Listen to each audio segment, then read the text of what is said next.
And we will call the meeting to order.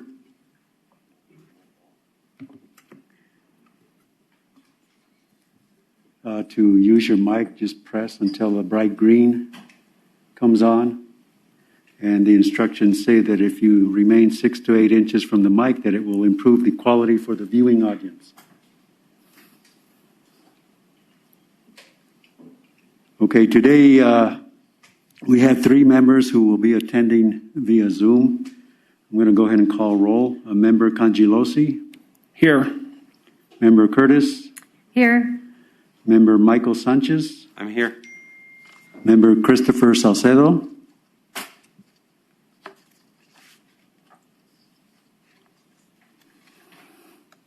Christopher Salcedo. I see his name on the screen. Let's go to Robert Radigan. There's Chris. Robert Radigan. Thanks, Sonny.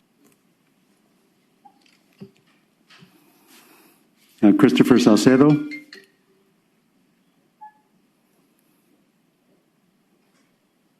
You're muted.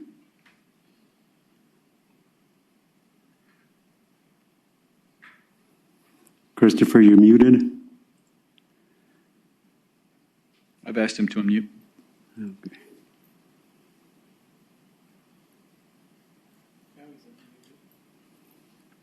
Christopher Salcedo, present. Joaquin Sanchez.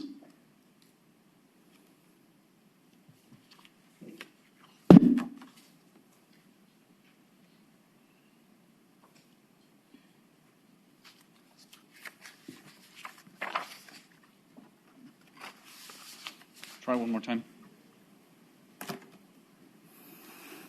Can you check with them, Sonny, to see if they're having problems with their audio? Yes. Let's see. The recording is on. They should be. Sonny, for what it's worth, that is the first thing I have heard. Okay, great. There was an audio issue.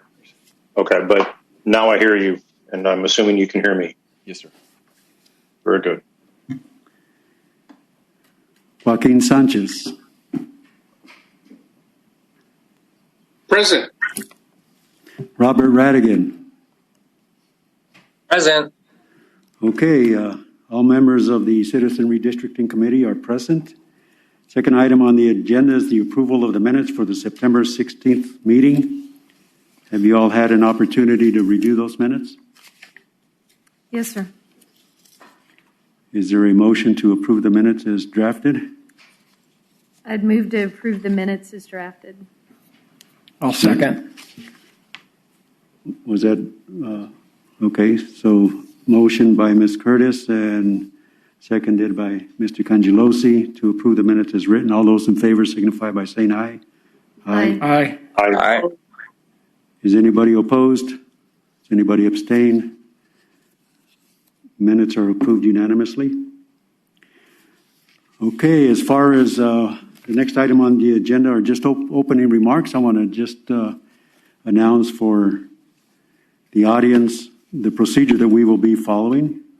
We have already gone through 8 public meetings where we obtained input on communities of interest and districts, and we've received testimony live via Zoom and also on our website at nmredistricting.org.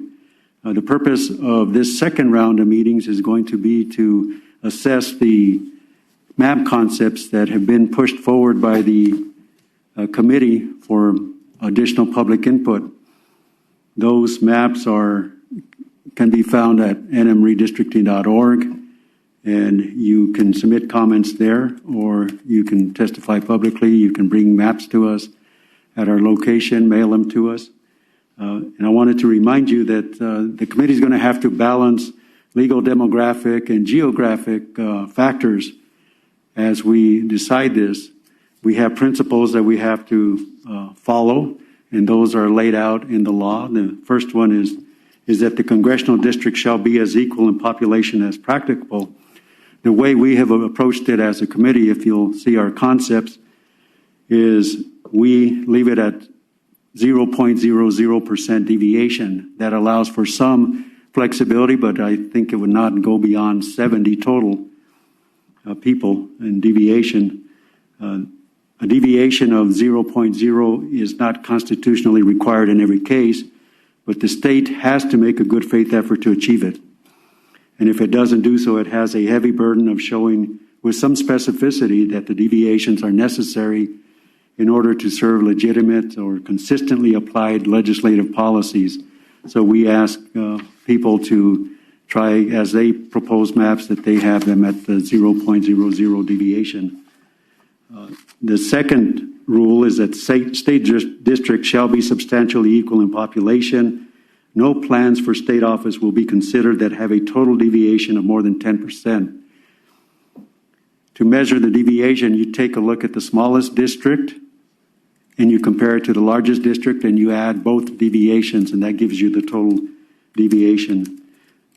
Section 13A7A7 also specifies that districts shall be drawn consistent with traditional districting principles. New Mexico has traditionally only allowed a plus or minus 5% deviation to define the total 10% deviation. And the guidelines for 2001 and 2011 have that specified in there.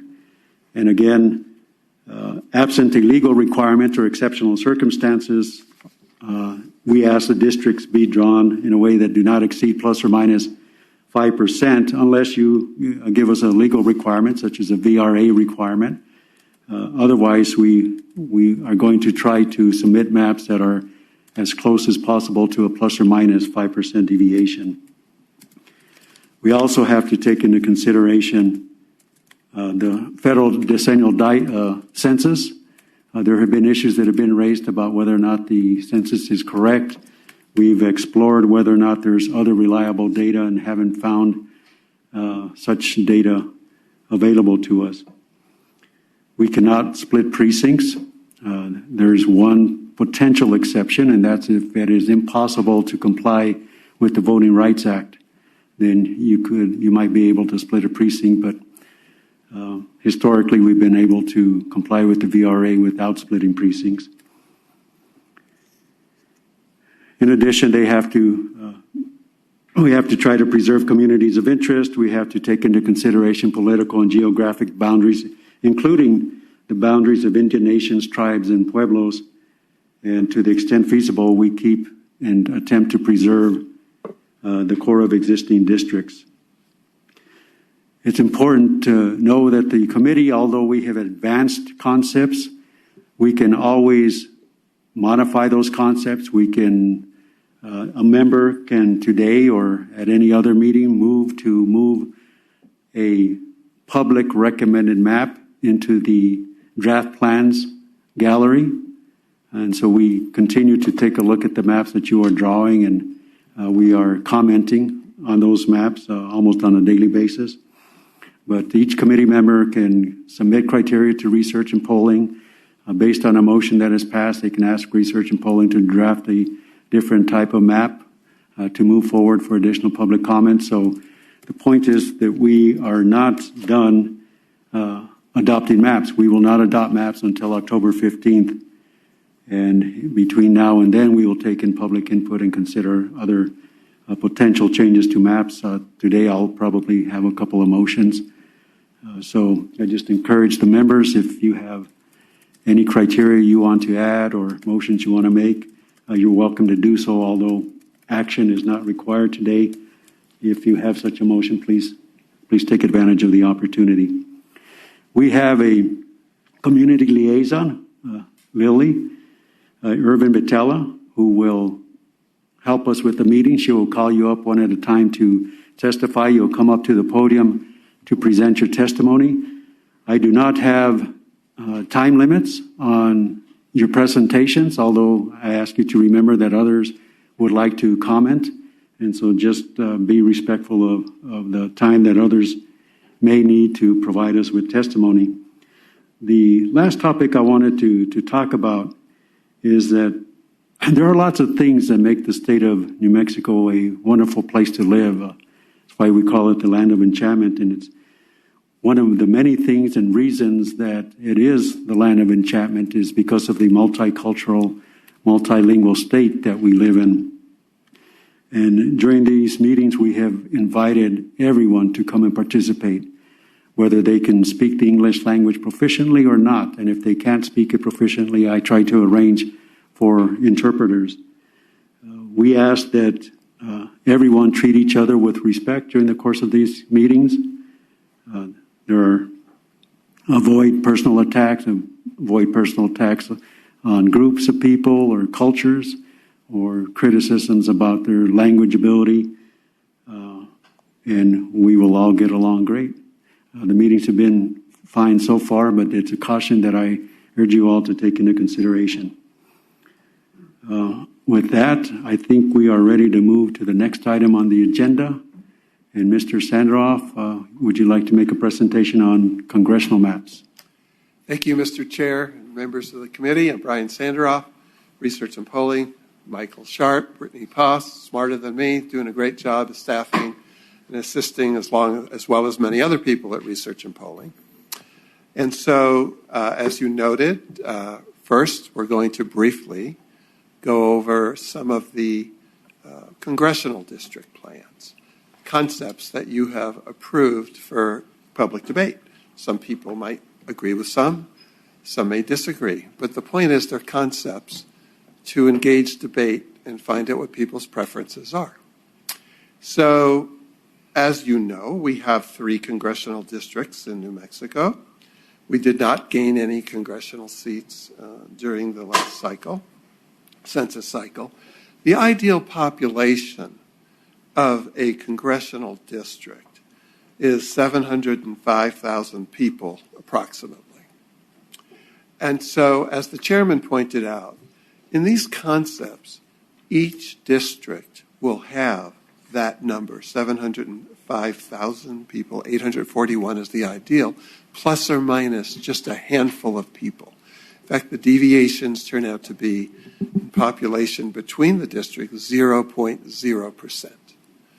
And this is to follow not only fairness of making sure that each member of Congress represents about the same number of people, it's also important in our case law that we get is equal, is practicable in the districts. I've got some feedback coming from my speaker, so let me go to that for a moment. Okay. Is your mic on? Yes, I had feedback on my laptop. I turned it off. So we're going to show some concepts with further ado. I'm going to go through these briefly. They've been on the districtor site for quite a while. I'll limit most of my comments to the region that we're in today, Albuquerque Metro, Rio Rancho, not talk about some of the finer points of the congressional districts necessarily a few hundred miles from now. But if anybody has any questions on those, that'd be fine too. So if we go to concept A, first we're seeing here on the screen a statewide view to remind ourselves that currently in New Mexico, we basically have 3 core districts that cover the north, the south, and Albuquerque Metro, generally speaking. This particular concept, concept A, is status quo oriented. And so if we zoom in a little, first, of course, we see that Torrance County is part of that Albuquerque-based area. But we also see, besides Torrance County with Bernalillo County, that Placitas and Bernalillo are in CD1, the 1st Congressional District. Now notice under this concept that all of Rio Rancho and Corrales are in the Northern Congressional District.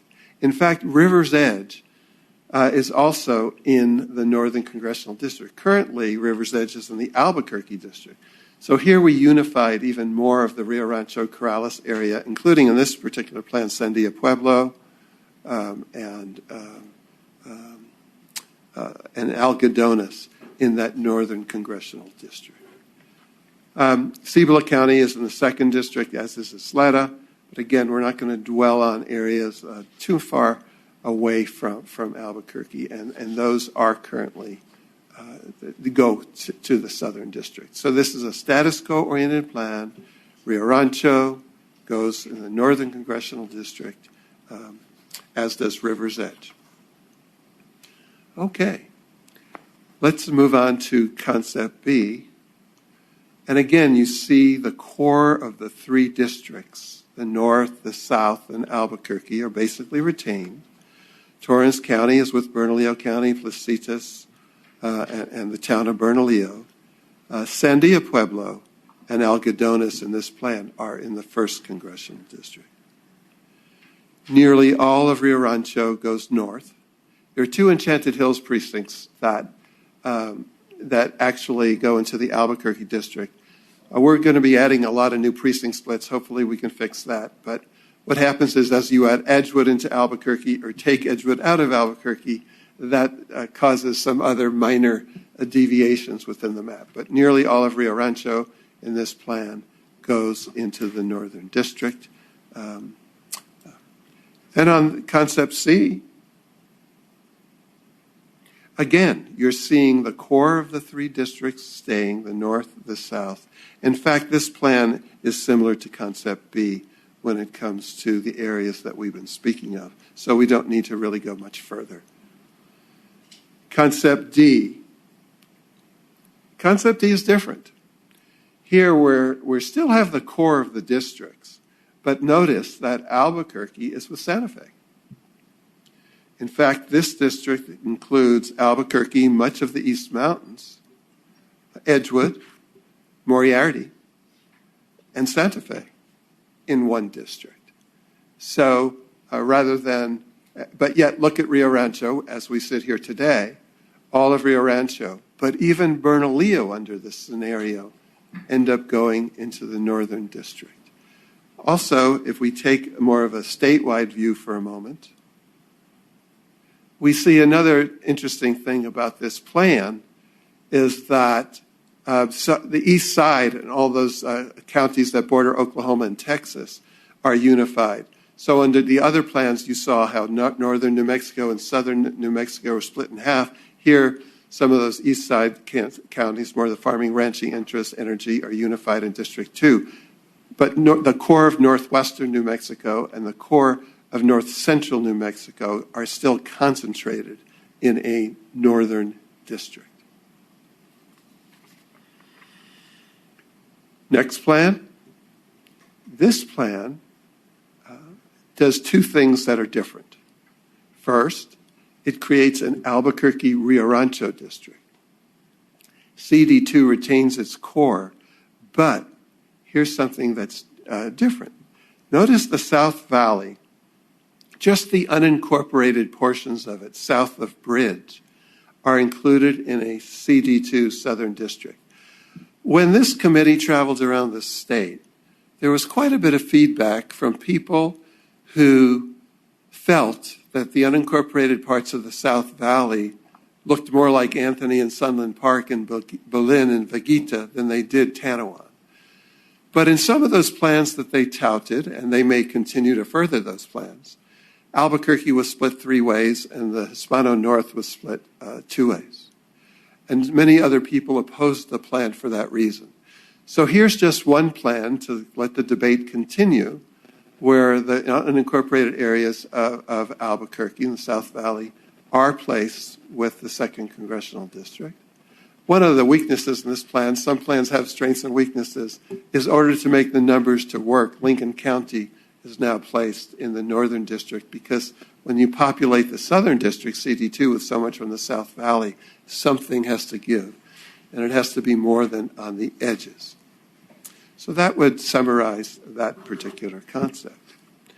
Then concept F is also an Albuquerque or Rio Rancho district. Not all of Rio Rancho, but just the parts closest to Albuquerque. So it's Albuquerque and south of Adalia, pretty much would be one definition of the areas in Rio Rancho that would be included in an Albuquerque-based district.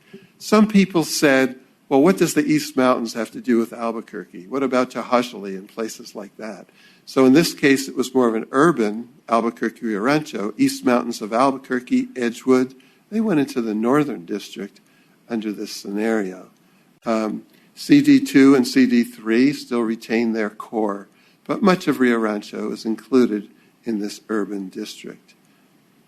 Notice that Jahajali, which is on the western border of Bernalillo County, it's in Bernalillo County, but it is unified with the Native Americans, as is Alamo, Navajo reservation land in Socorro County.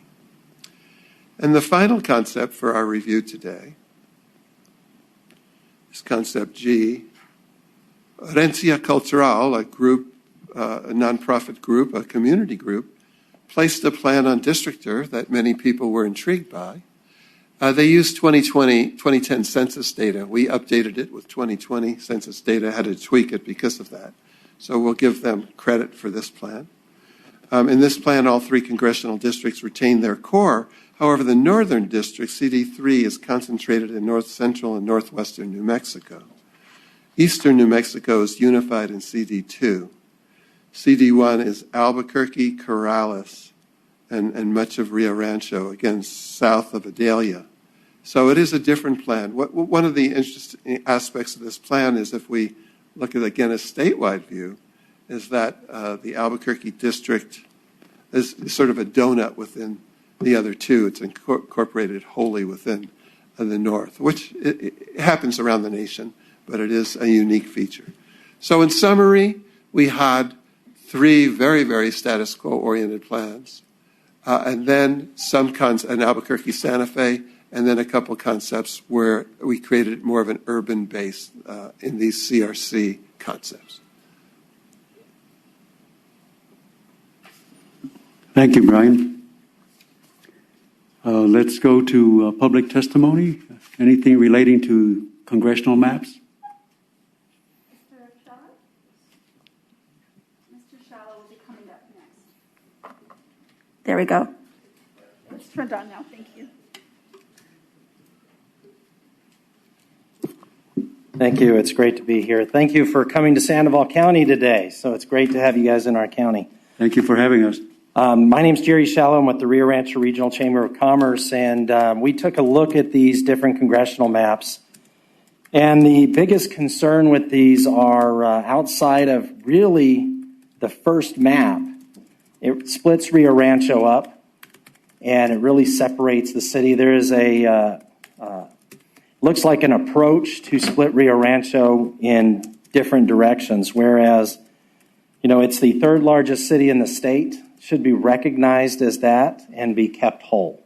You're not splitting up Las Cruces, you're not splitting up Santa Fe, you're not splitting up, for the most part, Albuquerque. Should remain as a whole because this community is thriving and growing. In looking at this, so one of the maps going off of A that we submitted that adjusts it a little bit is taking CD1, making it Bernalillo County and Cibola County, putting them together and then adjusting it to balance it out on the population with the Acoma and Laguna Pueblos, making sure that they are whole and together. That creates an opportunity to really balance it out. And the best part is it overall keeps all the counties whole, so they have their own congressional district representative. And makes it much easier for the cities and the counties to approach their congressional district and know that they are being represented. Thank you. Any questions from the committee? I've got a question real quick. There was some commentary when we were up north that talked about some of the migration that's occurred in Rio Rancho are really a lot of northern New Mexico dwellers, and that they felt that they had a connection to Rio Rancho. I wanted to know your thoughts about that. Rio Rancho has seen a lot of migration from Albuquerque as well as northern New Mexico. We have a lot of folks that are relocating from Las Vegas, New Mexico, Farmington. So yes, we are seeing that. And Rio Rancho has seen substantial growth. It's also happening, for that matter, on the west side. Rio Rancho and the west side are growing together in the same way. Oh yes, ma'am, we do see a lot of northern New Mexico families relocating here for opportunity.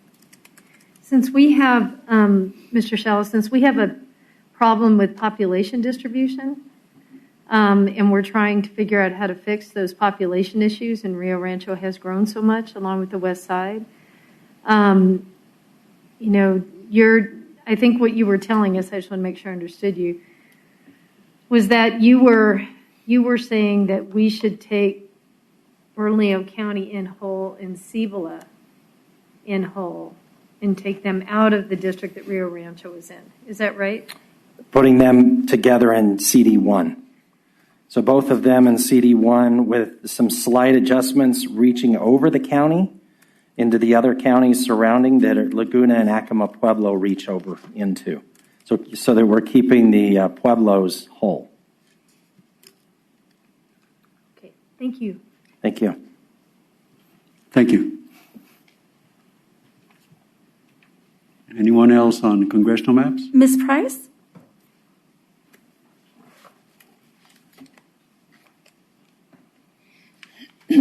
Hi. Hi. I'm Deborah Rice, and I'm a private citizen. And I'm here because I think that redistricting is one of the most important issues going on now about our government. And I'm so glad that you are soliciting feedback from the public. Thank you.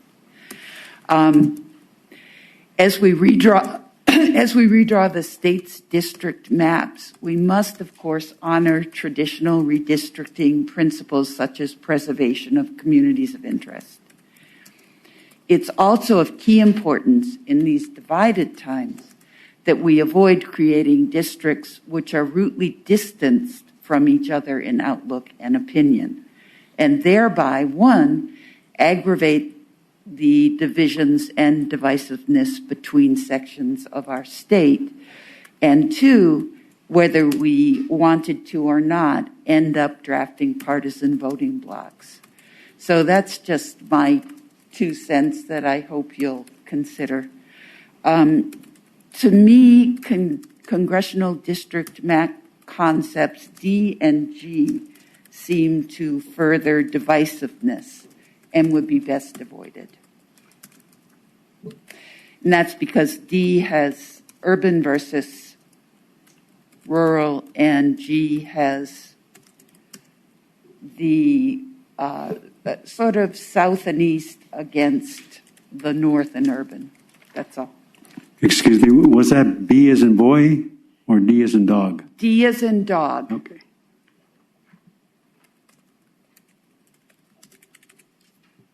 Any other questions from the committee? Sonny, you'll let me know if there's a hand up by a committee member? All right. No other questions? Thank you. Chairman Chavez, members, there's nobody else who wants to speak to the congressional How maps. about on Zoom?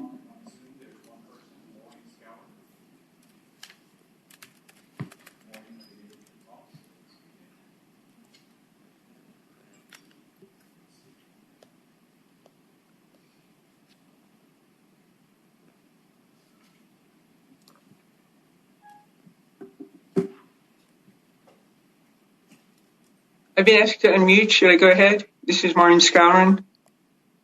Yes, go ahead and talk.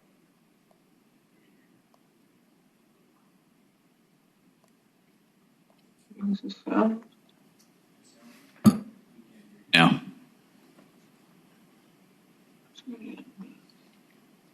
Ms. Gower, we can hear you now. Okay, great. Thank you. So my name is Martin Scourin. I'm from Albuquerque, and I have one concern about the congressional plans and one thing that's more general. I would like you to develop a congressional plan that keeps Bernalillo County whole. I submitted Bernalillo County as a community of interest on August 4th. To the extent feasible, the borders of CD1 and Bernalillo County should coincide. Right now we're split over, there's 3 different districts in the county, and the district itself spreads over 4 or 5 counties.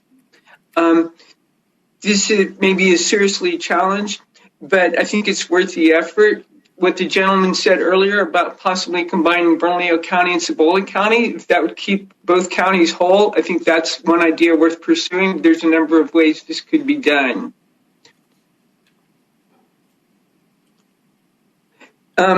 The second thing is more general. I'd like to request that more information be given to the public to make objective comparison between plans. On August 2nd, the committee directed research and polling to provide relevant data for each plan. This data included measures of compactness, boundary splits, and pairing of incumbents. And I'd like to ask for that data to also be provided to the public so we can judge more, not just like what's happening in my community, but more objectively judge between the plans. And I'd also like to ask that the public be provided with the number of majority-minority districts in each plan. Thank you. Any questions for Ms. Calvert? Thank you, Maureen. Thank you.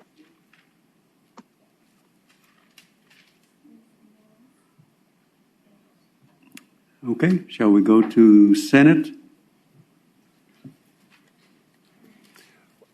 If I may say one thing, Mr. Chairman, members of the committee, it's true that Bernalillo County oftentimes does get split. In some of them, Chahajali, which is part of Bernalillo County, oftentimes goes with the Northern District to unify Native Americans. And in some, and Isleta, one of the precincts is in Bernalillo County and one's in Isleta, in Valencia County. And they've always asked, whatever we do with Isleta, to not split those two between the counties, the Bernalillo County side and the Valencia side. There are other times the East Mountains have been split as well, but I wanted to just remind people of that. It's still a very reasonable comment to keep the county together, but I wanted to remind people why sometimes it's split. Okay, on the Senate concepts, again, because of where we are, Albuquerque Metro, Rio Rancho, we'll limit our comments for the most part to that, go through them briefly. So we're not going to go through the whole state map, spare people that. So if we take first an Albuquerque Metro view for a moment on Senate concept A.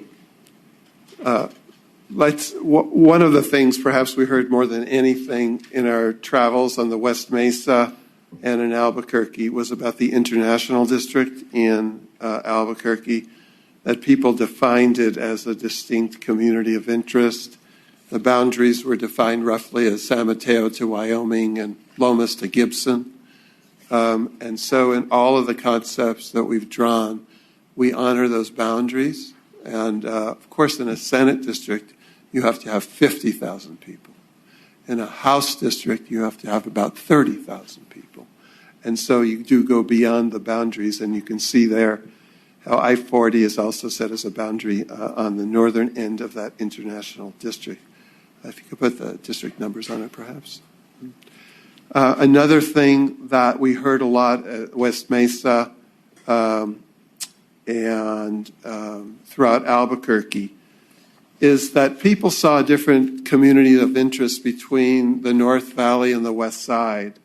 And some people spoke about the Rio Grande being a hard boundary between the North Valley and the West Side, and even up toward Corrales there. And so notice District 13, it's a North Valley district, and it holds to the North Valley and I-25 and does not cross over to the West Side. Many people on West Side in Rio Rancho said, well, some of these other districts from other regions are taking some of our people, and so we did hold that line, and that was worth noting.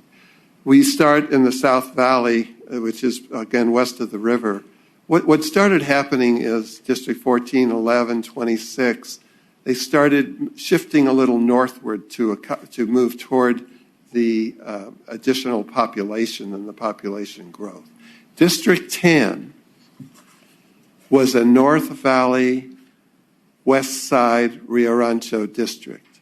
Now it is 100% on the west side of the river, and is a district that's wholly contained the west side of Rio Rancho, north of Paseo del Norte, and for the most part south of High Resort, or at least the arroyo above it. Senate District 23 has parts of Taylor Ranch, Paradise Hills, and Ventana Ranch. And so that's beginnings of the northern end of the west side, District 26, of course, as well. District 9, under this plan, Corrales, Bernalillo, Enchanted Hills, part of the Mariposa area. There is a District 9 that currently exists. It also includes Placitas, but this one is defined as it is. And there's a Rio Rancho District 40 there, north of the Bernalillo County, Sandoval County line, including Loma, Colorado, and up to Paseo Volcan, sort of by the UNM Sandoval County Regional Center. Now, look at Senate District 39. We might get a different perspective on this as we travel to Las Vegas or Santa Fe, but it's interesting. You remember Senate District 39 was probably the most criticized Senate district in the state. It went from Mora County clear down through Torrance County into Lincoln County and into Ruidoso. It was a vast district.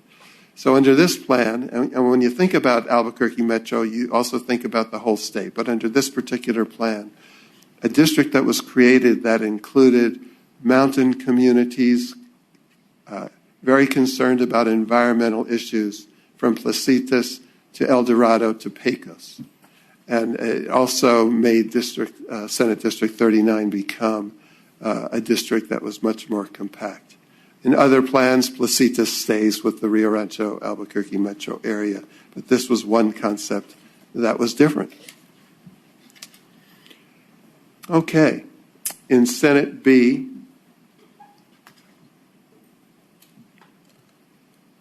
and moving into Albuquerque, in this case, Senate District 10, again, rather than being a North Valley, West Side Rio Rancho district, becomes the West Side Rio Rancho district, north of Paseo del Norte and south of Southern for the most part. Senate District 9, more similar to what it is today. It's different, but similar. Corrales, Placitas, Bernalillo, parts of Enchanted Hills, River's Edge, Algodones, and Sandia Pueblo district. It's a diverse district now, Senate District 9 is, and it's somewhat similar to what it is there. Senate District 40 is the Rio Rancho district, north of Southern and west 528 Highway. Senate 22. Now, Senate 22, we've heard from our friends in Rio Rancho before. There is a Native American district, Senate 22, that oftentimes helps populate its area because it's lost population by some northern precincts in Rio Rancho. The first concept that we went through did not do that. This particular one does, and you will see many other concepts out there where the Native American district coming in from the Sandoval Pueblos does include some Rio Rancho. Rio Rancho is a neighbor of the Sandoval Pueblos.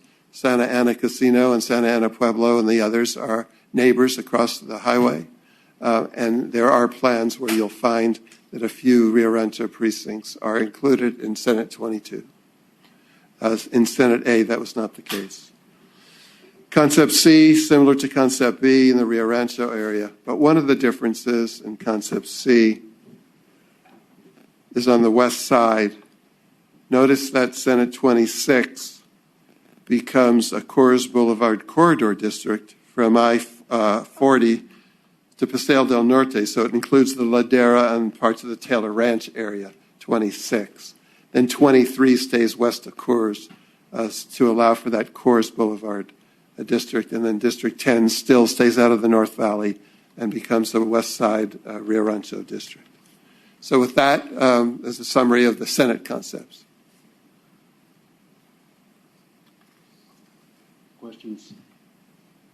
Questions from the committee? So I have a question for you about Senate District, the Senate map for A. Just in the Albuquerque area, I mean, how is District 11 that has a 79.9% Hispanic VAP, Senate District 12, 68% Hispanic VAP, Senate District 14, 76% Hispanic VAP, not packing? How is it not packing? Yeah. Well, because we're unifying an area that starts at the county line and moving up. The South Valley is naturally probably over 75% Hispanic. So we're retaining communities of interest going up the South Valley. I guess, Michael, if you can zoom out a little just so that we can show Senate District 14 starting where it does. And to reduce the percent Hispanic, Senate District 14 could cross over the highway more and go into the Southeast Heights. This is what happens in a House district. Senate 11 could continue to move northward. Actually, Senate District 11 used to stay, correct me if I'm wrong, Michael, south of Central. So if anything, Senate District 11 may have become slightly more unpacked. 12 used to be a vast district that went up to the University of New Mexico and to Candelaria and Carlisle. And so it sort of pushed through 3 different regions of the community.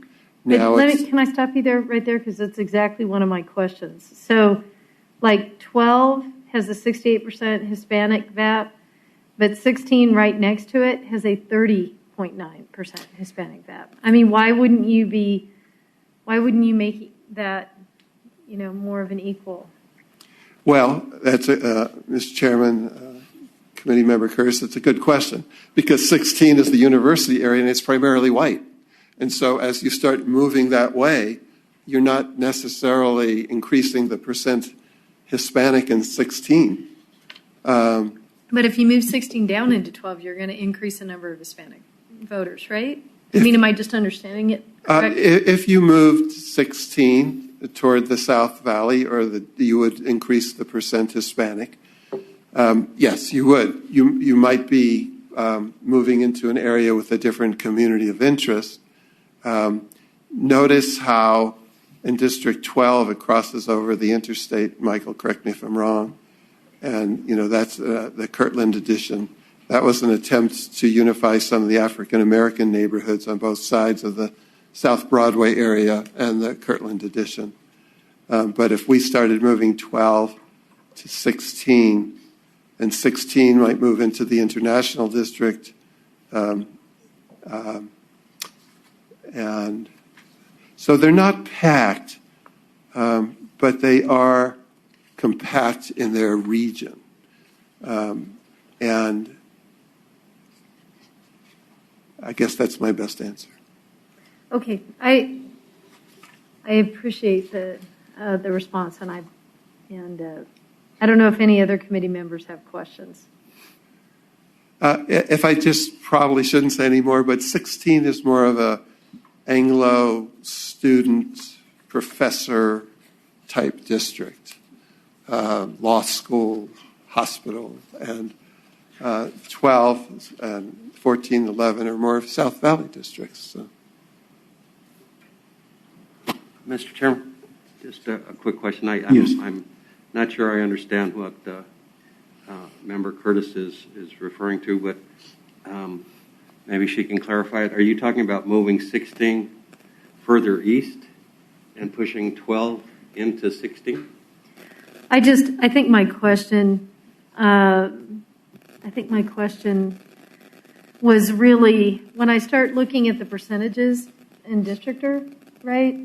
And that, with the evaluations that can be done on Districtor about what the percentage of Hispanic voting population are, I just get concerned, when I'm looking at 11, which is 79.9% Hispanic.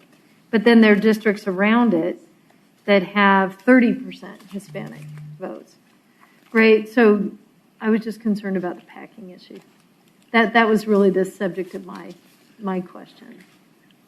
Thank you. I think that clarified it. Thank you. Mr. Chair, if I may give my take on this, because I think Member Curtis brings up an excellent point, and just want to give my understanding or my perception of what's happening here. A big part of our job is to balance competing redistricting principles. And if we look at District 12 and 16 as proposed on this map, they are reasonably compact, at least based on the eyeball test, not based on a mathematical test. And they attempt to preserve a community of interest in that they're using natural boundaries. I live in Albuquerque, and I understand what's happening here as far as the boundaries go. The idea that there could be some packing of the Hispanic voting age population, the numbers don't lie, but I don't think it's packing as a result of the proposed districts. It's packing as a result of people self-segregating, choosing to live, Hispanics tending to live in Hispanic communities, and whites and non-Hispanics tending to live in non-Hispanic communities. And if we were to attempt to more evenly distribute the Hispanic voting age population in, say, these two districts, that would be in my understanding, an express violation of the Voting Rights Act, in that we would be making race a predominant factor, which we're not allowed to do. If I am wrong about any of this, I please hope to be corrected, but that's my understanding. Any other comments from committee members? I think the point being made is that if you have a compact district and it has a large minority population, that's one thing. But if you have a district that is snake-like, so that you capture more minorities, that's more consistent with packing than having a compact district. And I think that's what we find with these maps. As I see it, Mr. Sanderoff, in Concept A, there are 17 adult Hispanic districts and three Native American districts. Do you have access to Districtor? Yes. Would you mind just showing the public how to see what constitutes a minority-majority district?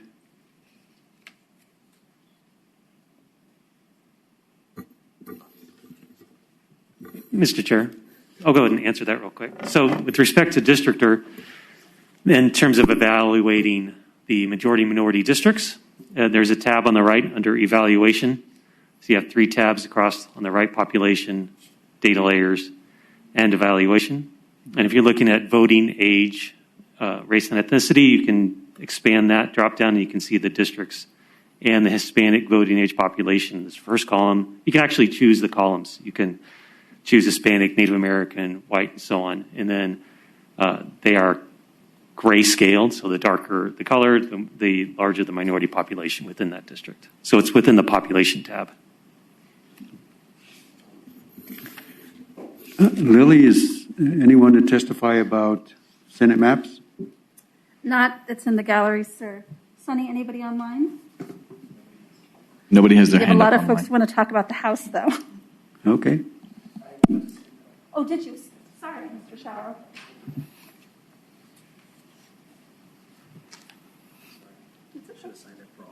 Gotcha. Well, I won't forget you next. All right, thank you.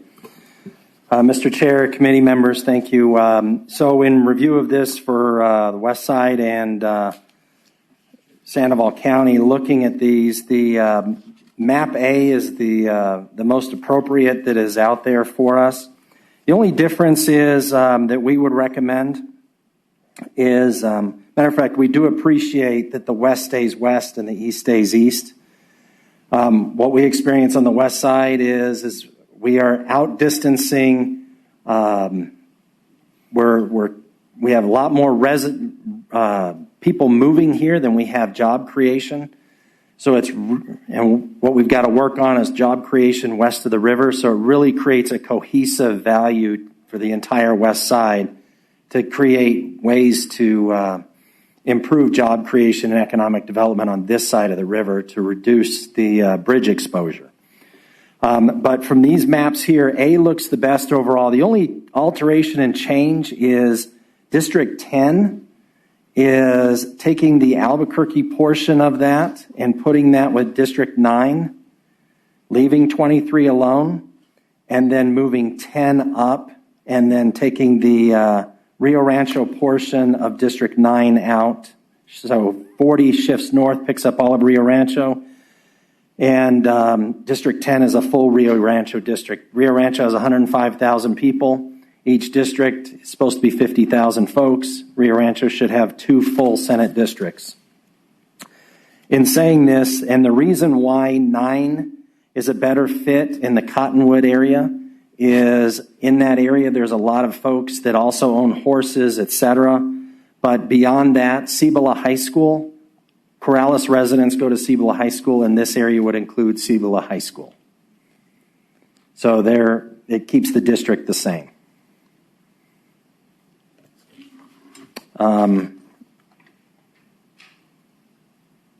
And that helps keep everything better aligned. Rio Rancho now has 2 full Senate districts, and the Rio Grande is still the hard cutoff for the rest of the west side. So thank you. Any questions for Mr. Shallow on the Senate map? So 2 complete Senate districts is what you're asking for, but you would have to take out of Senate District 30 to accomplish that? No, you would still have 40. 40 would move north. Senate District 10 would move further north. So 40 would pick up all the northern side of Rio Rancho. Senate District 10 would move further north and use the Sandoval County, Bernalillo County border to the south as the cutoff. But District 9 would actually shift and pick up the what's west of the river, and then into Cottonwood and then Cibola. So basically just, if you can imagine, takes what's in 10 on the District A map right now, shifts that to 9, and then 10 and 40 just shift north. It's a very easy switch. It was a snap for me to do. Is that published on Districtor? Yes, sir, it is. Okay. Do you happen to have your map concept? I've got P4967. Is that it? I have no idea which one it is. Okay. I've got a picture I can give you. I do have handouts. Yeah, sure. Okay, let me grab them.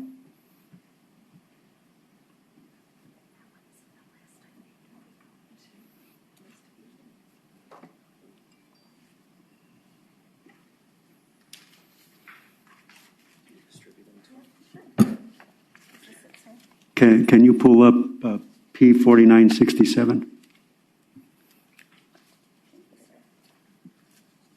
It's on the second page. It's on the screen. Is it?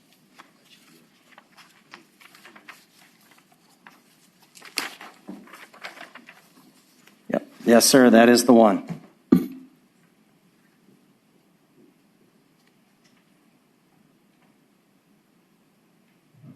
So it just slightly shifts it a little bit.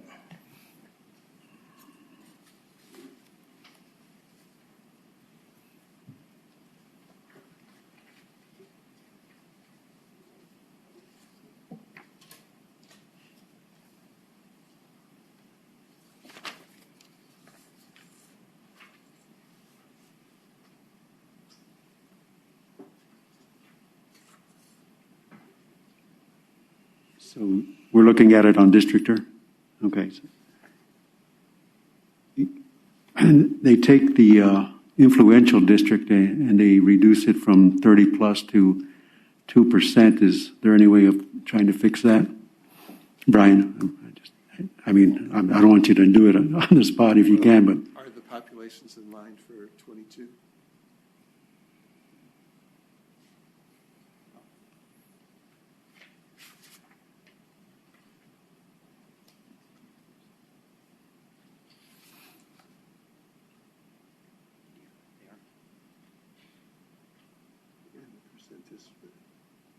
We'll take a close look.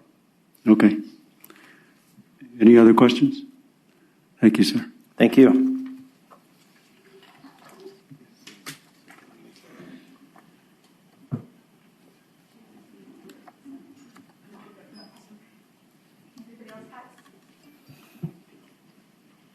We're ready for the House? No more hands. Yes, sir. Okay. Michael, is that you?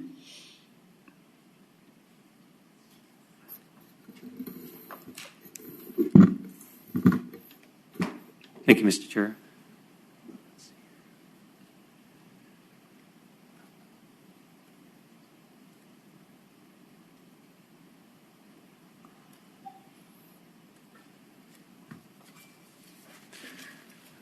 Okay, so we're going to quickly go over the House plans, like Brian did with the Senate, and I'll just take a brief look at the state. As Brian mentioned earlier, each Senate district should be roughly 30,000 people, so about 30,250 people is the ideal pop that we're shooting for. And so we took a number of different approaches, hopefully to give you a variety of what's possible. It's obviously not every single possibility, but just some ideas to generate discussion. For Plan A or Concept A, the primary objective was to take one of the north central districts between House 40 and House 70 and move that to the west side / Rio Rancho, so west side of the Albuquerque metro area, and just to see what would happen. And you can see in New Mexico, north central area, 40 is blue on the map. There used to be 40 and 70. So that allowed a bunch of districts on the outside to come into 40, 67, 64, 42, and 40. They all kind of took parts of 70, and 70 eventually disappeared and reemerged in the Albuquerque area. So if we keep that number 70 in mind, it did reemerge in Rio Rancho. So Rio Rancho had, I believe it was plus, in the west side, plus 50, plus 60% positive deviation. The west side as a whole had population to be able to maybe absorb or pick up another district potentially. And this is one option or one plan that shows that. And so House 70, as I said, was in north central New Mexico. Now it's in the middle of Rio Rancho, with Adelia on the north going up to the southern side of Enchanted Hills, along 528 down to southern and over to Unser. So it's a relatively compact district. And then all the other districts are kind of surround 70, 60, 57, 44, 44 being a Corrales, River's Edge, Santiago type district. In the current plan, you have District 23. You'll notice 23 in red. It shifts south. In your current district, District 23 is a Coors district up into Corrales. And by putting House 70 into Rio Rancho, that forces District 23 to go south, leaves Corrales entirely, and is now a west side district south of the county line and south of Corrales. So some relatively compact districts in this area. And you can even turn on within Districtor, turn on your current districts, you can see how things change. District 23 used to go up and split Corrales. Corrales is now entirely within one district. And then you end up with some nice compact districts in the west side. Paradise Hills is entirely within 68. It used to be split, though Ventana Ranch is split in this particular plan, but it wasn't split before. So there are trade-offs. So you might unite communities. You might, by doing so, you might divide other communities. But that's just an example of the types of things that we're looking at. As Brian mentioned earlier, the boundary or the river in past testimony was requested to be a hard boundary between districts. Please don't take districts north of I-40 and cross the river. So you can see in this particular plan that the Rio Grande is held as a boundary all the way from Corrales down to past Bridge. And so we were able to take into account that sort of public testimony, public input with respect to the districts. The districts on the west side pretty compact. 26 still crosses the freeway a little bit. In the past, it had more precincts north of the freeway. In this case, because we added a district in Rio Rancho, that kind of forced some of the districts to march south. And so that allowed District 26 to not extend it and take as many precincts north of the freeway, north of I-40 as it does today. Otherwise, within Albuquerque, it's relatively similar to what we have today. District 19 is now an international district. In today's plans or today's districts, the international district is split between two districts. And in this case, it is now entirely within 19. And so the international district within Albuquerque is entirely within a single district in every plan.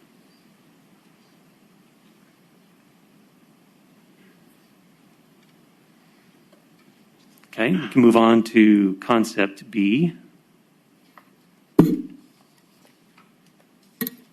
Concept B was an attempt to draw a state plan without consideration of the current boundaries. So what would the districts look like almost if we kind of drew a plan from scratch just to see what would happen? Did not take into account where the current legislators live, just took a blank slate, if you will, and tried to create something that made some sort of sense. So within the Albuquerque area, in Rio Rancho, in the previous plan, we did have 4 districts within Rio Rancho, and it is possible to do so. In this case, we still have 4 districts. In the previous plan, House 70 came over into Rio Rancho from North Central New Mexico. In this particular plan, House District 60 and 68, they are now entirely within Rio Rancho. District 44 is entirely within Corrales and Rio Rancho. 57 is entirely within Rio Rancho. So it's just a different alignment of the districts. As before, when 70 moved into Rio Rancho, instead of doing that, we had more of a west side shift as the districts kind of moved north. And now you still have 4 districts in Rio Rancho. It's just kind of a different alignment. House 23 and 29 take that area that's Ventana Ranch and Paradise Hills and Cottonwood Mall and divide it into 2 districts. Oops. You see just within Paradise Hills, that's, I think it's Universe. Oh, Unser, I'm sorry. Unser is the boundary between 13 and 29. 16 and 26, very nice compact districts. I-40 is a boundary between the northern west side, southern west side, except the only reason that House 14 crosses the freeway is just it needs to add some population, take some population away from the districts north of I-40. Again, the river is used as a boundary between the west and east sides of Albuquerque. We have a number of full districts. In the current plan, House 10 in the South Valley, that actually straddled the river today. And in this particular case, the House 10 shifted from east and west of the river, and now it's entirely west of the river. And it ends up affecting the district such that they did move north a little bit and just kind of ate up that population within the excess population on the west side.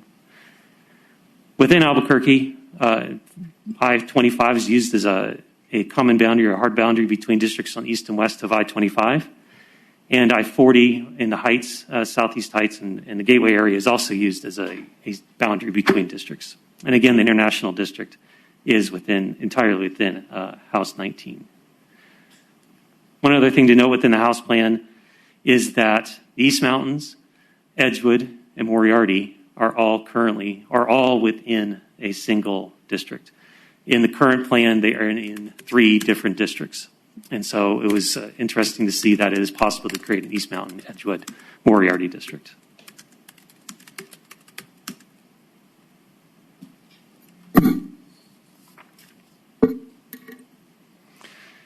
Concept C. In Concept A, we had District 70 move from the north central part of Albuquerque into the west side / Rio Rancho. In this particular plan, the request was to take a Heights House seat in the Heights of Albuquerque and move that to the west side of the river. And so what we did was we took House 24, which is basically a mid-Heights district surrounded by a lot of other districts. And if we toggle on the current districts, House 24 is defined by this black line on the outside. It kind of has a 21 in the middle, but it was kind of a funny-looking district. And so all these other districts around it kind of ate little pieces of it, and eventually it disappeared. And it reappeared again in Rio Rancho. And so instead of 70 going into Rio Rancho, 24 goes into Rio Rancho. And it also forced, again, 23 into a Coors corridor district, with House 68 crossing the county line into Rio Rancho a little bit, picking up, Presbyterian Rest area in Cabazon, just west of Cabazon. So it's a little bit different look with respect to the previous plan. This one has more of a north-south orientation between District 16 and 23. The other one was kind of more horizontal and kind of in terms of the west side. House 10 in this particular plan, before House 10 went over to the west side, in this particular plan it stays in South Valley up into Borellis, the downtown area, and it does take Mesa del Sol. within the middle of town, it is a little bit different just because 24 disappeared and all the other districts came into the middle where 24 used to be.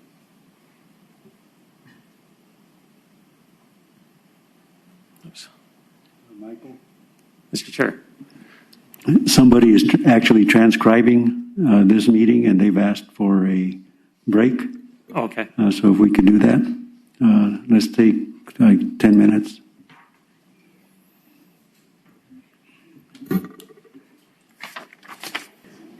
Okay, let's call the meeting back to order. One more time, Justice Chavez, so we can get that on the record. It was muted. Oh, Lord.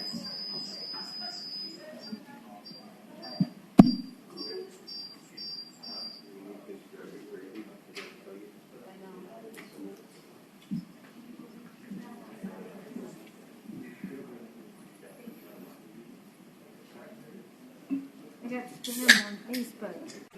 What? I got spammed on Facebook. Oh, no. Yeah, I know. I got like 10 texts. It says, Lisa, I got this weird text from you from Facebook. I'm like, I don't know about Facebook. Yeah. It happened to me twice on one of my laptops, so I got rid of the laptop. So I think it was embedded. Okay.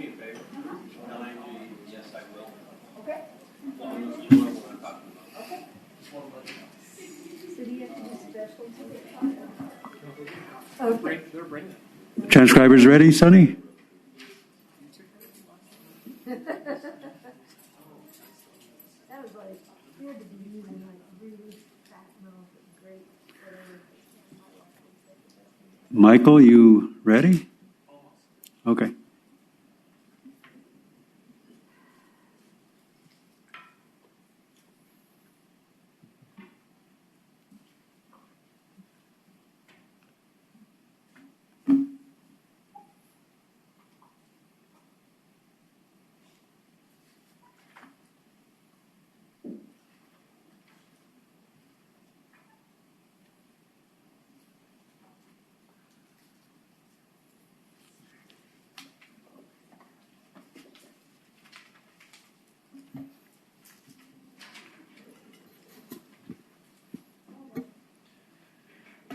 Okay, after the break. So I was just about to, I'll finish up concept C, move on to D, and then I understand there are questions, comments to follow. So I'll keep this relatively brief still. So in concept C, I just wanted to point out that House 22, in the previous plan, we saw that House 22 went from the East Mountains to Edgewood to Moriarty. In this particular plan, concept, oops, I'm sorry. There we go. That's better. In this particular plan, concept C, 22 has Placitas into the East Mountains, almost all of Edgewood, but does not go into Moriarty. So that is one difference between the previous concept and this one.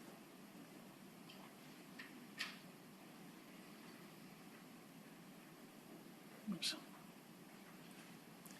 Moving on to concept D. This is another a plan that is more status quo. One objective was to keep House districts 40 and 70 within north central New Mexico, and not move either one to Albuquerque. Another objective was to create. In the previous two plans, we had 6 districts that were majority Native American voting age population, with one that was about the mid-50s voting age pop for Native American population. In this particular plan, we looked at what would the districts look like if you had 5 strong Native American voting age population districts plus 1 influence district. And you can see that within Sandoval County, you have that Native American influence district is House 65. And it takes the pueblos within Sandoval County, goes down into Bernalillo, into Sandoval County, and a little bit or some of Enchanted Hills. So that's the influence district. Within Rio Rancho itself, you have the districts you have today with 57, 60, 44, and 68. Once again, District 23 does shift south of the county line. It no longer goes into Rio Rancho and Corrales. So this, you may notice that as a common theme between the plans, is there's enough population within Rio Rancho for 4 districts, and it's kind of a matter of what happens. What if there's a new district that emerges in Rio Rancho? Is there a west side seat that kind of bumps up into Rio Rancho? And sometimes that forces 23, well, in every plan, forces 23 to go south into the west side, either as a corridor type district, like in this plan, or one that was more of a Paradise Hills plan, as in, I think it was Plan B. Once again, the Rio Grande is a hard boundary between districts, all the way down to almost Rio Bravo, past the Sunport, and 16, 26 good districts on the west side, 12, 14, 13 again compact, and District 10 does cross the river. It is more on the west side now in this particular plan than it is currently, so it has about 3 precincts west of the river in Concept D, whereas more of a 50-50 split today. All the districts within the Heights of Albuquerque stay in the Heights of Albuquerque. You'll notice, though, that there is a difference, that House 24 is now a I-40 district on its western border, centered on San Mateo and Montgomery. It used to be kind of this intersection of 21 and 28 and 25 and 20. And just while in the course of drawing the plan, as we were adjusting the boundaries, 24 eventually disappeared again. But in this case, it just kind of shifted to a different part of Albuquerque. And again, in this plan, District 19 is the international district.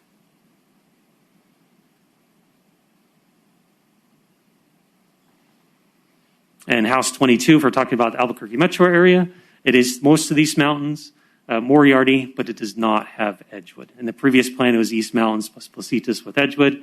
And in Concept D, Edgewood is in House 50. So it's a good example of how, as you look at the plans, how different district alignments can be created and shown, just to give people a different idea of what is possible. So that's all I have for the House congressional plans. Will you please pull up Plan P4714? That's the Center for Civics Policy plan that at the last meeting we moved to have that moved into the draft plans.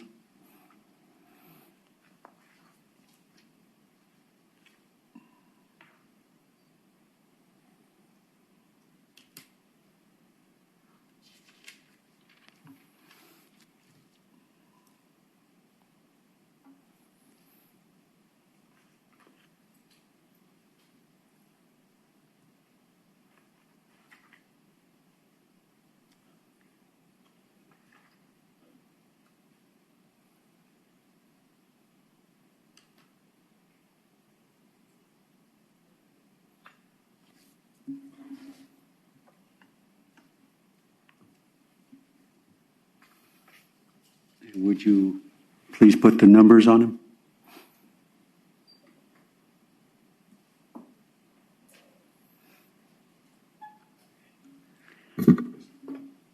Mr. Chair, were you looking for the latest one? Or the old? No, I just wanted to show the committee and the public the one that we actually moved forward. And you'll notice that the numbering does not track the current district numbers. And it also exceeded the total population deviation. And I had commented about that and asked them to reduce it, which they've done.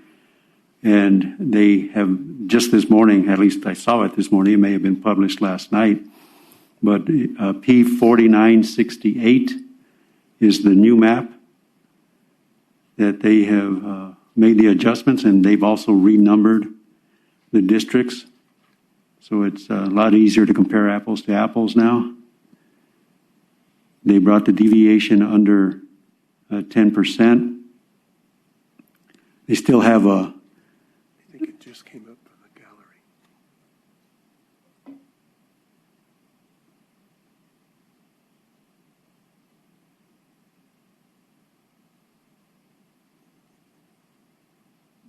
This is P4968, Michael? Yes. I had moved the Plan 4714 at the last meeting to be included with our concepts, and it was approved unanimously. I now move to have Plan 4968 to serve as a substitute for Plan 4714. This one does not exceed the total deviation of 10%, although it does have some deviations that approach 7%. But it also has renumbered the districts. And I think it remains a map that we should take a very serious look at moving forward and allow the public to give us input. I'd second your motion, Chair.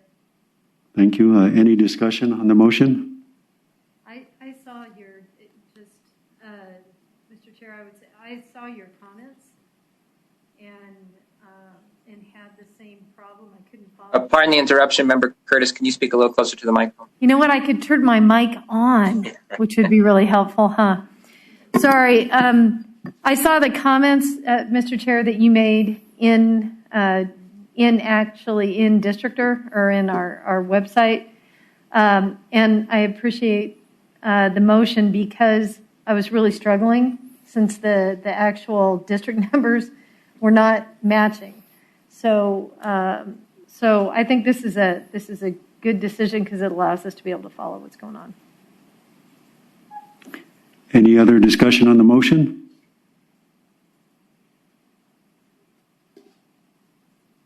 See no hands up. On Zoom, it has been moved by the chair and seconded by Member Curtis that we substitute Plan 4714 with Plan 4968 as published by the Center for Civic Policy. All those in favor signify by saying aye. Aye. Aye. Is anybody opposed? Anybody abstain? It passes unanimously. This was just published this morning. I don't think we're going to be in a real position to have a good, thorough discussion about it. The public might have some questions about it, but we do have other meetings in Albuquerque. In fact, I think we're at the National Hispanic Cultural Center on Friday. So, Brian and team, if you don't mind, if you would do a thorough analysis of the map so that we can have a presentation on it, certainly at that meeting. Is that okay? All right. Any other questions for research and polling regarding the house maps from the committee? Seeing none, let's go to public comment. Justice Chavez, members, we have Wang Ngyun. Sorry. That's Huong. First name and last name is Nguyen.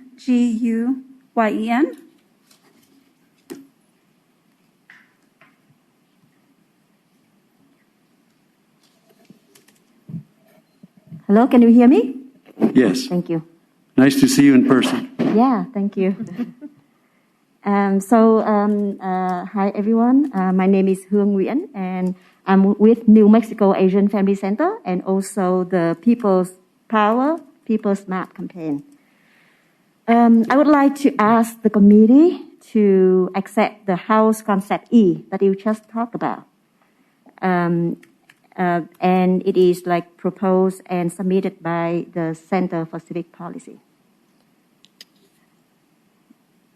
Specifically, the proposed map consolidates the international district in Albuquerque within House District 19 and compacts Asian Pacific Islander in House District 20 and 31. As an immigrant from Vietnam, let me share with you why we would like to consolidate international district in a single house seat, HD 19. I live in the west side of Albuquerque, but the ID is where I shop, pray, gather, work, and eat.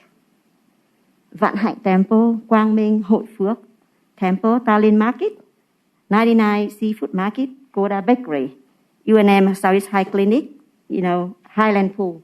I can go on and on those places. Because These are the places my community of interest, the Asian Pacific Islander community, comes to on a daily basis. It's part of our history and how our generation before us came and settled down there. It's also part of the connection we have with other communities of color, as we are the district, international district, where we have the most diverse community with so many different languages, history, and culture. We all know this area is undercounted in 2020 census, and the lack of resources and opportunity in this place. We need to put more resources and opportunity and voices in this area. This map helped to consolidate the voting strength of Asian, Black, Latin, and Native American and preserve community of interest. Secondly, with our proposed map, the API population will be consolidated to over 5.4% and over 10% in House District 20 and 31. I want to repeat it. This is preserving community of interest with access to language, justice. Keeping our community of interest together and preserve, support the enhancement of our power, increasing the voting participation to choose the candidate we want and be responsive to our needs. Overall, I believe that this concept map accomplished the following crucial principles, including protecting minority voting rights in specific community of color, preservation of community of interest and respect of geographic boundary and compactness and contiguity. Thank you so much for your consideration and support. Any questions from the committee? Any questions from the committee? Thank you very much for your testimony. Next, we have Bing Hong. That's B-I-N-G, and then last name H-O-N-G.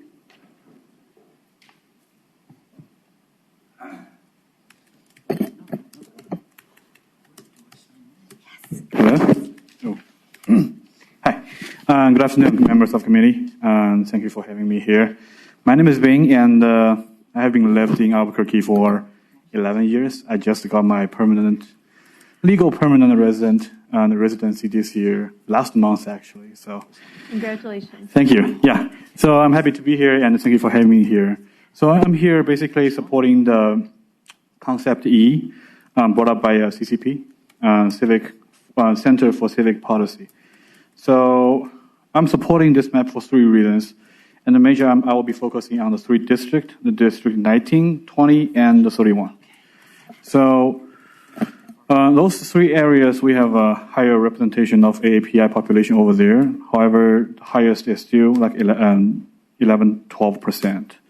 So the first one is District 19. So for me, 19 represents history. So I personally lived there for over 6 years. I've been working over there, and I still go there weekly for grocery shopping and dining and everything.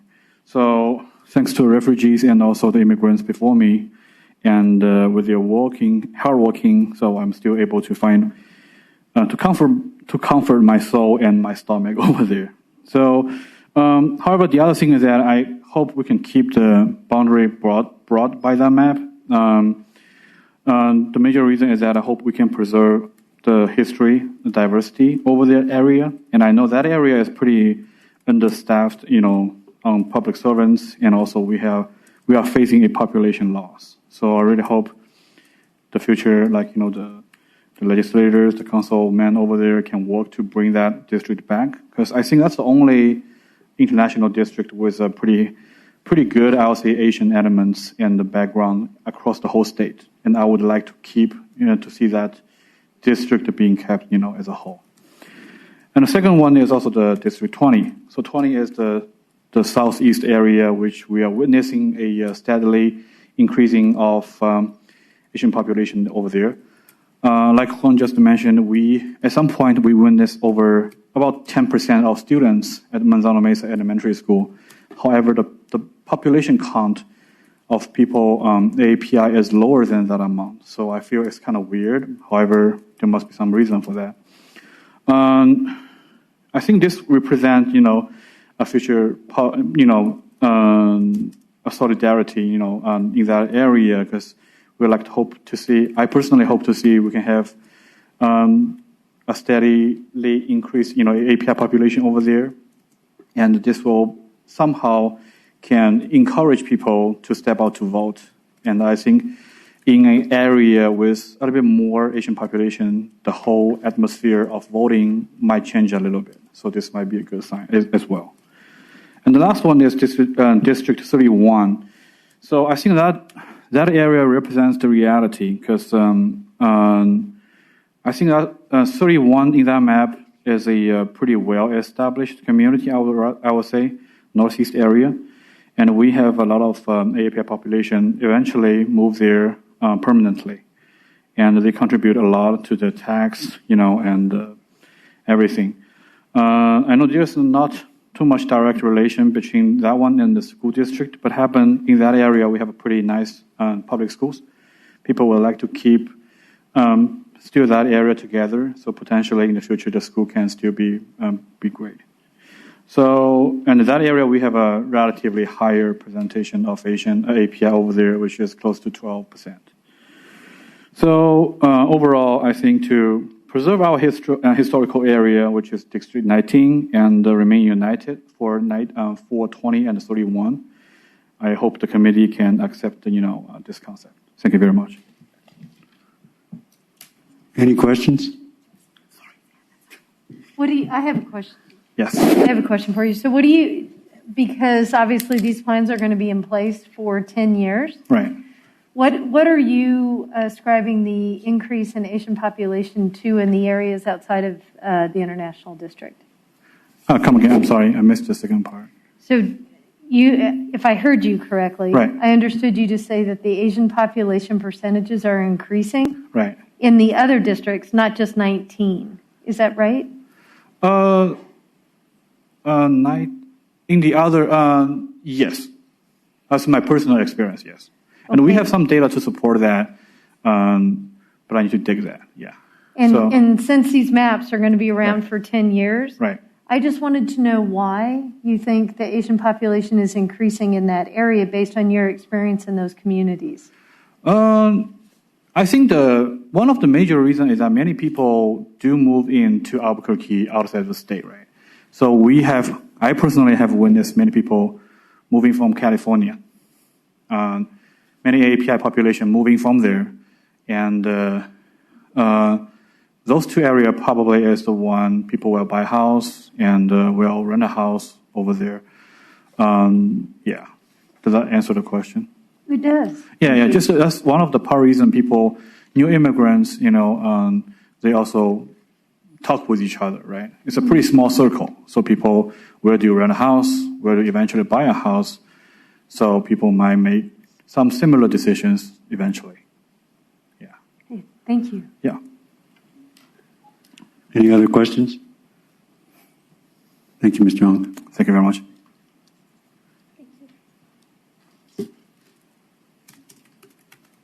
Next, we have Kelly Chow. It's Kelly, like you would expect, and then Chow, C-H-A-U.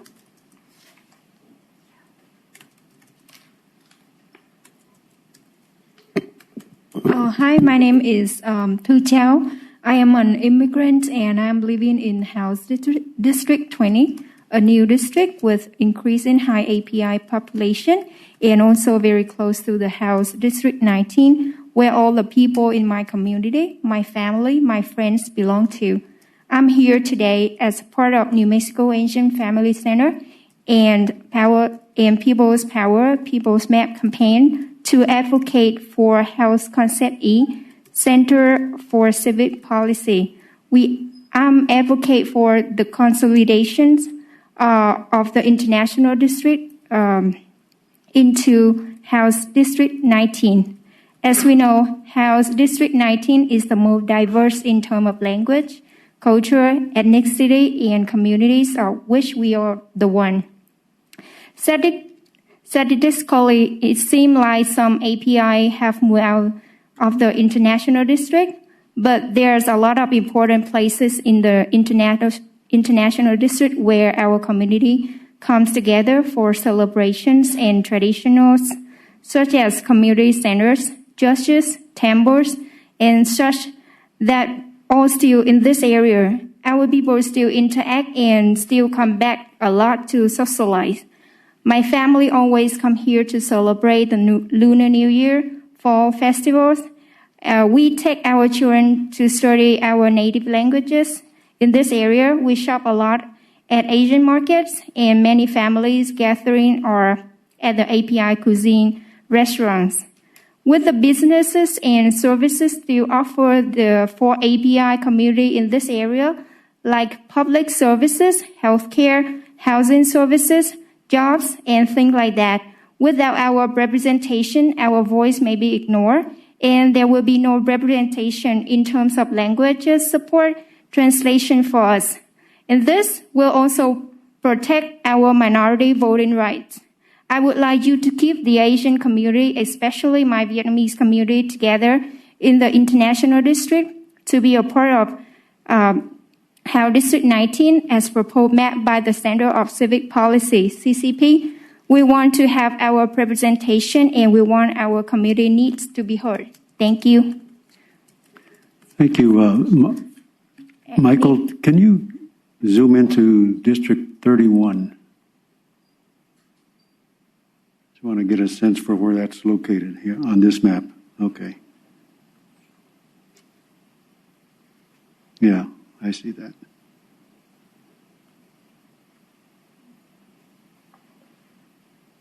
Okay. Any questions? Thank you very much. Thank you.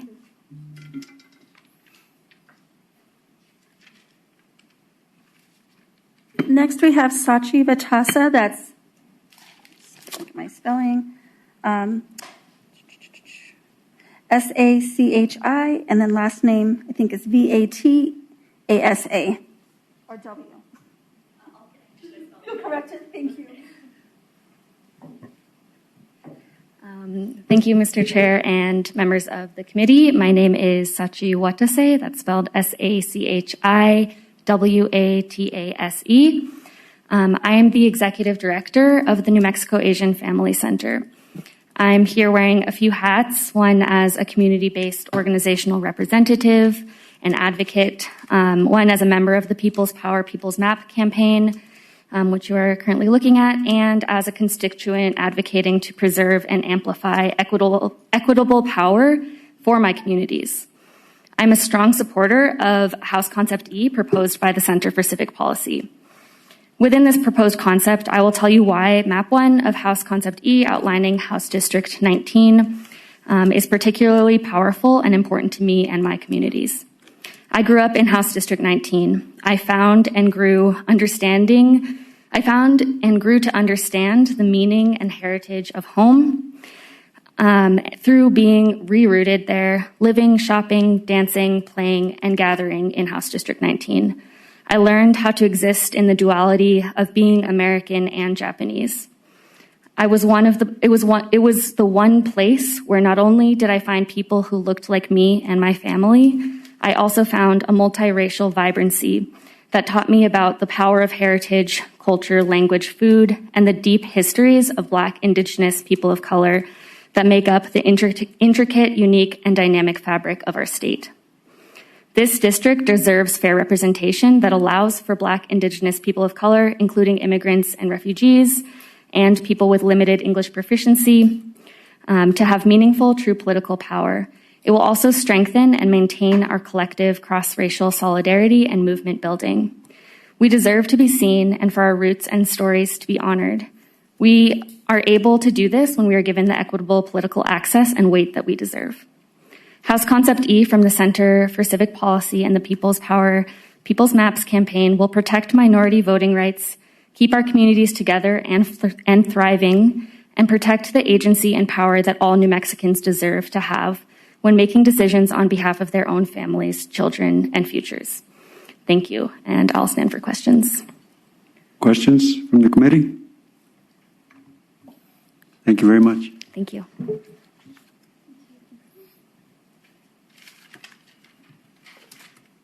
Next, we have Fernanda Banda, Fernanda First name and then last name Banda. You're welcome.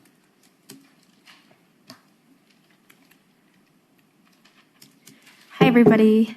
Good afternoon, everyone, members of the committee. My name is Fernanda, and I'm with the New Mexico Dream Team, as well as part of the Our People's Power is People's Maps campaign. I just want to uplift a lot of what others have said. I too believe House Map Concept E is the map that accurately represents my community. I live on the west side, and that map accomplishes this by moving the North Valley District entirely to the west side of the river. This is needed to address the steady growing population of the west side, and it also addresses the adequate representation that is needed there. House Concept D is the right direction to move forward with redistricting. Thank you. Any questions? I do have a question. You said that this map takes a North Valley district? Entirely. I take it eliminates it and moves it to the west side to create a district on the west side? Correct. Do you remember the district number? No. 17? Yes. Yes. Combining 15 and 17, correct. Combined 15 and 17, moved 17 to the west side. Okay. Exactly. Yes, actually, a lot of 15 has been moved, but they're calling 17, 15, and 15, 17. It's about half and half about what 15 and 17 changed in the North Valley. But yes, where there were two, there's now one. If you look at the North Valley there above 15 in red, I think, is that right? Yeah. That 23? Was part of the North Valley District 15. It is now moving across the river into Corrales. Then the other part of 15 used to be in the Northeast Heights. It's now in 31. So they've consolidated the North Valley 15 and 17 into one district called 15, and the north end of the North Valley now goes with Corrales. Thank you. Thank you. Thank you. Any other questions? Thank you very much.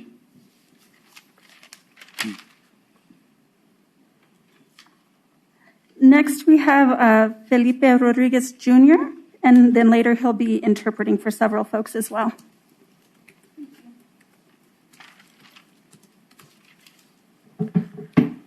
Good afternoon, members of the committee. My name is Felipe, and I'm part of the New Mexico Dream Team and also part of the People's Power, People's Maps campaign.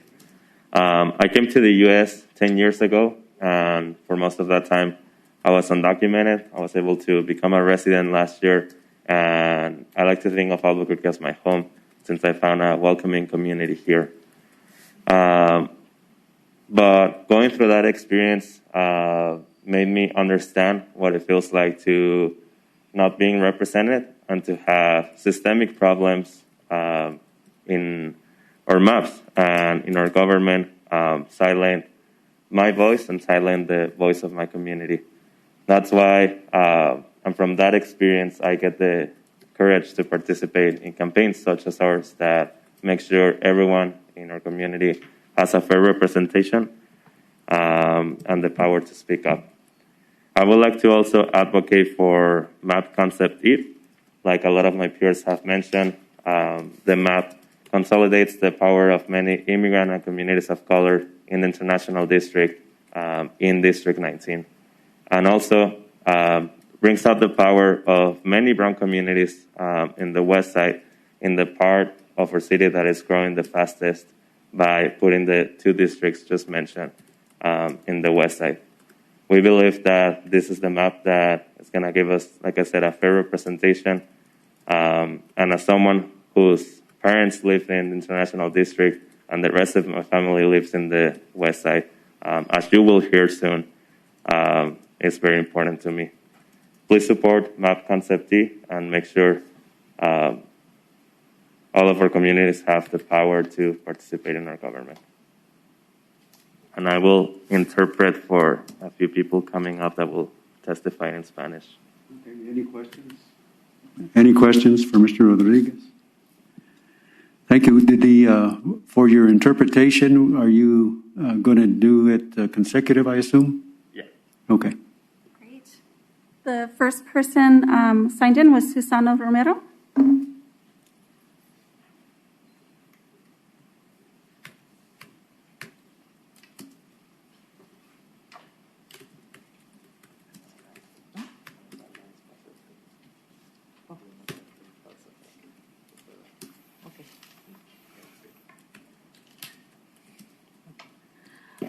Hola, buenas tardes. Soy Susana Romero. Vivo en Albuquerque desde hace más de 10 años. Llegamos mi esposo y yo. Hi, everyone. My name is Susana Romero. I live in Albuquerque, and I've been living here for more than 10 years with my husband and my 3 kids. Okay, llegamos para invertir en un negocio en esta ciudad. Elegimos esta ciudad porque consideramos a la gente de Nuevo México muy amigable. We came to this city because we wanted to open a business, and also because we consider the people of New Mexico very welcoming. Estamos muy felices de estar aquí. Siento que es un lugar muy tranquilo para vivir y se puede tener un buen futuro. We're very happy to live here because this is a very safe place, and we can think of a future for our family here. Pero me gustaría opinar que nuestra comunidad de inmigrantes está muy dividida en los distritos. However, a lot of our immigrant communities are divided because of the districts that we have. Y sería bueno dar más apoyo a nuestra comunidad. Necesitamos el apoyo fuerte de nuestros representantes. We need to support our communities, and we need to make sure that our representatives are behind our communities. Siempre hemos considerado Albuquerque nuestro hogar y siempre será nuestro hogar para nosotros. We consider Albuquerque our home, and it'll be our home forever. Soy un residente del Distrito Internacional de Albuquerque y un miembro de New Mexico Dream Team. I am a resident of the International District and a member of the New Mexico Dream Team. Los mapas que tenemos actualmente dividen el poder de mi comunidad en el Distrito Internacional. The maps that we currently have divide the power of my community living in the International District. El concepto E podrá finalmente consolidar el poder de mi comunidad, tenga el poder de elegir a nuestros representantes. Map concept E will consolidate the power of my community so that we have the power to elect the representatives that we want. Okay. ¿Puedo añadir algo? Pienso que si este estado está con muchos inmigrantes y tenemos un gran porcentaje de hispanos, deberían de ser bien representados porque un estado que está bien representado va a avanzar mucho. I would like to add that I believe that since we're a state with a large population of immigrants and a large population of brown communities, we must ensure that we have a fair representation, because a state that represents everyone is a state that will progress. Okay, thank you very much. Any questions? Oh, okay, I'm sorry. Thank you. You check it out. Okay, yeah? Thank you. Are you all able to hear me? Yes. With that, Felipe Rodriguez, Sr.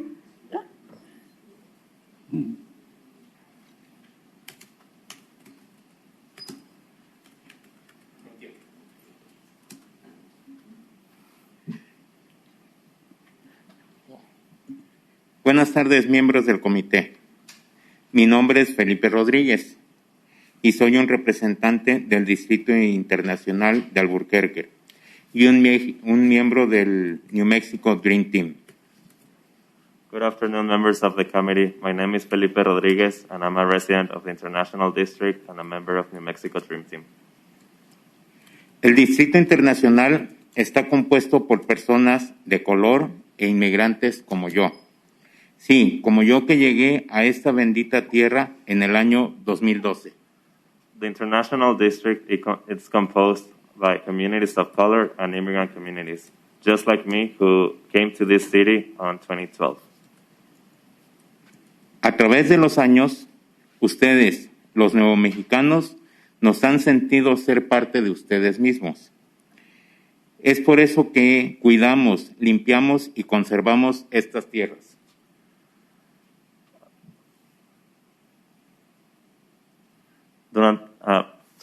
Sorry, I was about to speak in Spanish. During these years, New Mexicans have made us be part of their community. That's why we love this land. Porque hoy es nuestro hogar y el hogar de nuestros hijos. Pero también nos hemos dado cuenta muchas veces que hemos sido olvidados por nuestros oficiales públicos. This is the home of us as well as our children. However, there has been a lot of times that we have been forgotten by public officials. Me gustaría que nuestros nuevos mapas sean consolidados para que el poder de nuestra comunidad tenga un poder de elegir a nuestros representantes. I would like for our maps to be consolidated in a way that gives power to my community to pick their representatives. Les pido que apoyen el mapa concepto E. I would like you to support Map Concept E. Gracias por su atención, gracias por escucharnos. Todos por el concepto E. Gracias. Thank you for your attention and for listening to us, and please support Concept E. Any questions? Thank you, Mr. Rodriguez. Okay, thank you. Good night. Thank you. We have Gabriela Gonzalez next.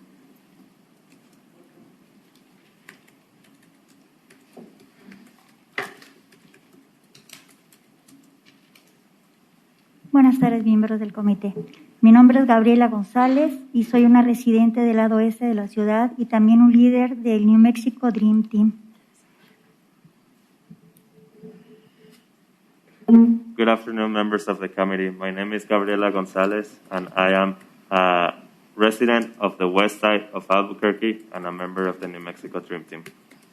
Soy una inmigrante de la comunidad latina y Albuquerque ha sido mi hogar por más de 25 años y soy muy feliz viviendo aquí. I am an immigrant and a member of the Hispanic community. Albuquerque has been my home for more than 20 years, and I'm really happy here. Okay. Hoy me gustaría pedir una representación a la Junta por el lado este de nuestra ciudad. Today I would like to ask for a fair representation for the west side of our city. Esta región ha crecido mucho en los últimos tiempos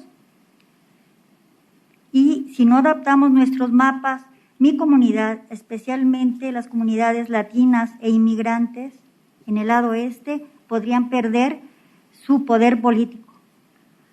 This side of the city has grown a lot the past few years.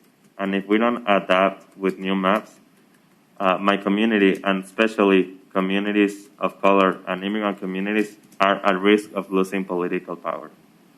Okay, el mapa, concepto E, agrega un distrito al lado oeste para que tengamos una representación justa. Concept E adds one more district to the west side for us to have a fair representation. Les pido que consideren este mapa y que nos den la oportunidad a muchas comunidades de color a una justa representación. I ask you to consider this map and to give us the opportunity to my community to a fair representation. Thank you for your time. Any questions? Thank you very much. Thank you, sir. Next, we have Jorge Romero.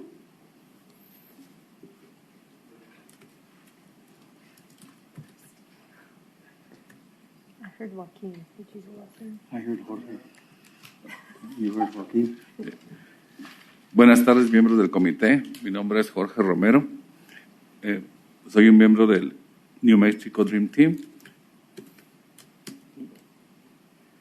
Good afternoon, members of the committee. My name is Jorge Romero, and I'm a member of the New Mexico Dream Team. He vivido en Albuquerque más de 20 años y considero esta ciudad mi hogar. I have lived in Albuquerque more than 20 years, and I consider this city my home. He vivido en muchas partes de la ciudad y he experimentado la diferencia en niveles de representación que nuestras comunidades experimentan en diferentes partes de la ciudad. I have lived in many different parts of the city, and I have experimented the different levels of representation that communities around our city experience. Ahora vivo en el lado oeste de la ciudad, o como muchos le llaman, el West Side, lo cual está perdiendo representación mientras crece. Now I live in the west side, and a part of the city that is losing representation as it grows. Mapas como el concepto E nos dan la oportunidad de consolidar el poder de comunidades de color en el lado oeste de la ciudad. Maps like Concept E gives us the opportunity to consolidate the power of communities of color in the west side of our city. Le pido, por favor, que apoyen el mapa concepto E. Please support Concept E. Any questions for Mr. Romero? Thank you very much. Thank you so much, Felipe. Mr. Shallows, if you would like to come back up. Can I ask a question real quick right before Mr. Shallow goes up? Mr. Rodriguez, could you come here for just a second? I'd like to ask a question. And if you could interpret for me, okay? Yeah. Unfortunately, my husband is good at Spanish. I am terrible. Okay. All right, so I'm going to leave it to you. So I have a question for Ms. Banda, for you, for Ms. Romero, for Mr. Rodriguez, for Ms. Gonzalez, and for Mr. Romero. I'd like to know whether they intend to be here where they live now for the next 10 years. So la pregunta para todos que hablaron es si planean vivir donde están viviendo en los siguientes 10 años. Si es donde... Raise your hand if you do. He said until, he said he plans to die there. Thank you. He really loves it. Other questions? Mr. Shallows?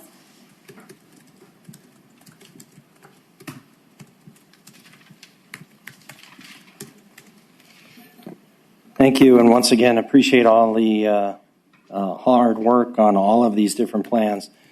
Region E, or Choice E, we're going to have to take a better look at that for the west side and Rio Rancho to see how that fits and take a closer look. But what we came prepared with was, out of all of these, just the letter A for the representatives. That was the best one that we had seen as is.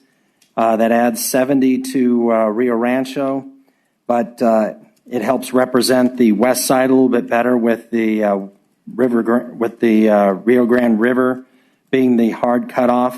What we see a lot of is right now, currently in today's environment with the representatives, a lot of west side representatives actually live in Old Town, North Valley, so we're missing that representation. So a lot of the west side gets forgotten about. In addition to that, the adding 70 to Rio Rancho helps out a whole lot. Throughout all of these plans, I have to comment that 44 combines two districts, two sitting representatives, but it makes perfect sense to have Corrales all in one rather than split in half. So creates a unique challenge there. But overall, this fits really well. We did look at, when it comes to West Side Albuquerque, The challenge on West Side Albuquerque is how it's grown over time. It's really grown so along the Coors corridor to golf course, and then golf course to Unser, and then beyond Unser. The challenge is when you talk to constituents in the area, majority of them feel that it would be better sliced north and south like that, going from one extreme to the other. The challenge is the boundaries. The population count, trying to keep it as balanced as possible with those cutoffs. But those are natural cutoffs for the west side that, that are a real challenge to create. But I would challenge those that can draw a boundary there, or take a look at them to see if they can be sliced that way. Thank you. Any questions? Thank you again. Next, we have Mr. Mitchell Friedman, and he's a Mitchell with 2 L's. And we have somebody on Zoom also. Lily, okay? Hi, I'm Mitch Friedman. I live in Rio Rancho. We moved here 4 years ago from California. And the reason I wanted to come to you guys is to commend you for what you've been doing and the hard work you're doing. I've been following it in newspapers. And coming from California, we had in California passed a similar type of law about 10 years ago. And I have to tell you, as a hardcore Democrat, I was kind of agreeing with Brian Egoff at the time that maybe it shouldn't be taken away from the legislature. But I was happily proven wrong. And we were shown to be wrong because the Citizens Commission that was created, where you had 4 Democrats, 4 Republicans, or 5 Democrats, 5 Republicans, and 4 independents, took a lot of testimony up and down the state, and they drew lines in ways that really surprised everyone with how fair they were. And I wanted to say to the committee to never lose faith, no matter how much people may decide I haven't heard much disagreement on this today, but that as long as people really try to come with good faith with each other, you really can do a great job and restore integrity in the system. And California's Redistricting Commission actually won an award from the John F. Kennedy School at Harvard in 2017. And I think that as much as, I would probably agree with Brian Egoff on various issues, I think it's important for us to realize that states like California, even in Arizona, where they've done the commissions, they've done an extraordinary job of drawing lines that I think are truly fair.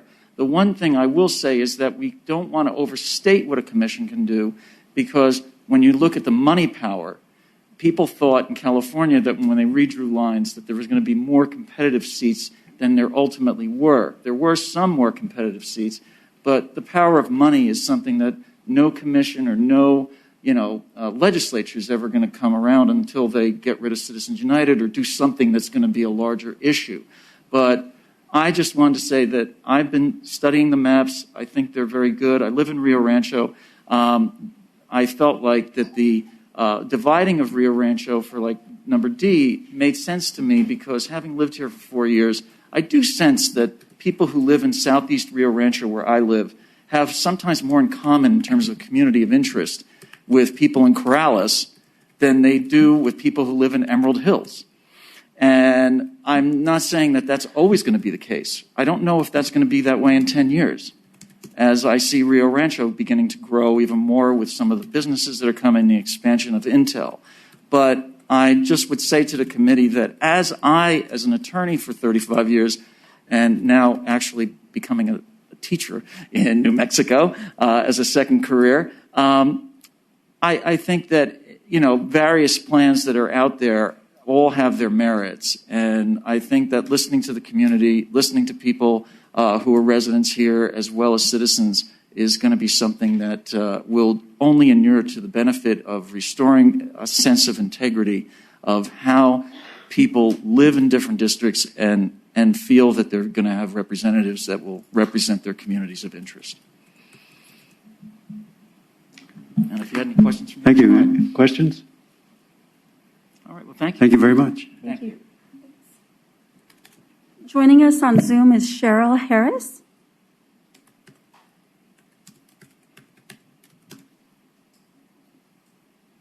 Harris, I permitted you to talk. Okay. Can you hear me? Yes. Great. Thank you. My name is Cheryl Harris. I live on the west side. I didn't always live on the west side. I grew up around the university. I was born and raised here. I've also lived in the Southeast Heights in District 19. I've been back here 25 years, so I've seen a lot of growth in Albuquerque from a town of about 20,000 when I was a girl. I'd like to go back and just make a couple comments on the CD maps because I didn't get called on before. I'd like to commend the commission. I've lost pictures of you all. All I have is a picture of me. And anyway, so I'm going from memory on some maps. I'd like to commend the commission for the work you did. When I looked at the maps, I could not believe the boundaries that I saw. They were compact. They geographically made sense. They didn't look gerrymandered like some of them have in the past. So I think overall, you have done a fabulous job of balancing the populations and the boundaries to make them pretty fair. I agree with both Maureen Scourin and the gentleman from the Rio Rancho Chamber of Commerce that that boundary between Bernalillo County and Sandoval County is problematic. I'm going to talk now for just a second as a Democratic activist who's put on conventions, county conventions and county meetings. It's really awkward when you have political subdivisions like House districts and Senate districts and CD districts that go over a county line. And it would be so much better administratively, probably for the county clerks also, if we could redistrict some of our political subdivisions with county boundaries in mind. From that standpoint, I really liked the house maps that had 29 and 68, more compact on the west side, and both with the Sandoval County line as a hard boundary. I concur with using the river as a hard boundary. That split between House District 15 and 17 has always been a problem in administering it from a Democratic standpoint. There were actually three precincts in House District 15 that were on the west side of the river between Coors and the river. It's a very affluent area, and it was awkward dealing with those west of the river. They were totally separated from the people in the community of interest in 15 on the east side of the river. So I think cleaning that up is really important. I'd like to make a comment on the way we're moving in Albuquerque and New Mexico into a much more diverse community. The Asian American community, you asked the AIP community why did they buy houses out in 31 and in 20 out in the Fort Hills area. Well, I can tell you, in my humble opinion, the Asian community, as well as the Muslim Arabian community, are very, very hardworking, well-educated groups of people. And they happen to be heavily involved in our STEM work here in Albuquerque, in the scientific community, the medical community. So they make good incomes. They're moving up. They're living the American dream. And I say good for them. I think in 10 years, you're going to see very big populations of Arabian and Asian people in House District 31 and House District 20, south of in the Fort Hills area.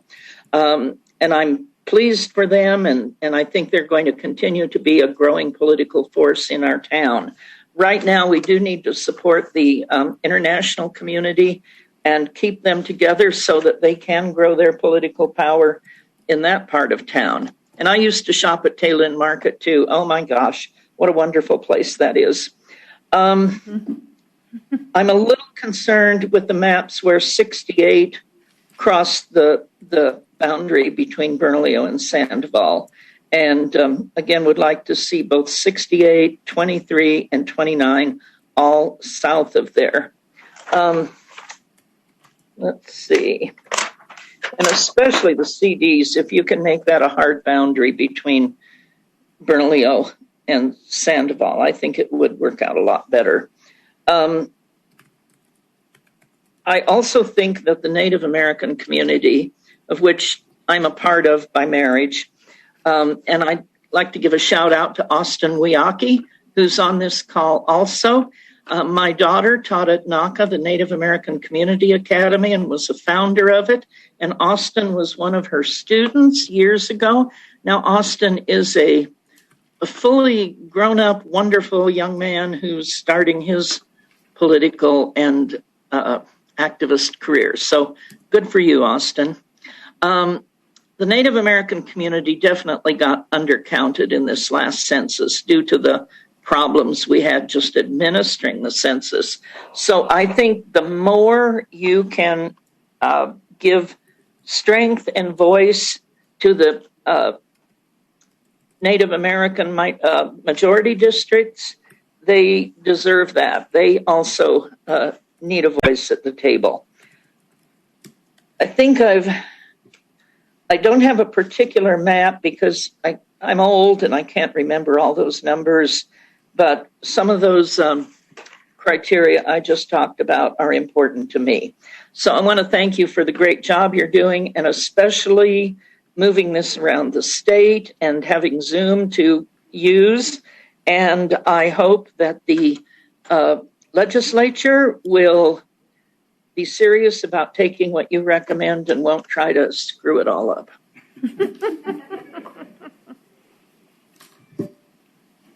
Any questions for Ms. Harris? Ryan, did you catch the Sandoval Bernalillo County divide so we can think about that? Thank you. Others? It was like there was a great introduction already from her of Austin Wiaki. Austin, you're next. Hello, good afternoon, members of the commission, and thank you again for the introduction. My name is Austin Wiaki. I'm a Coach Zuni in Navajo. I am born and raised in Albuquerque, New Mexico, but my family is all around the state, from Shiprock all the way down to Mescalero. We have families, so we're all over the state. I'm here today to stand in support of a couple of different maps and a couple of different submissions.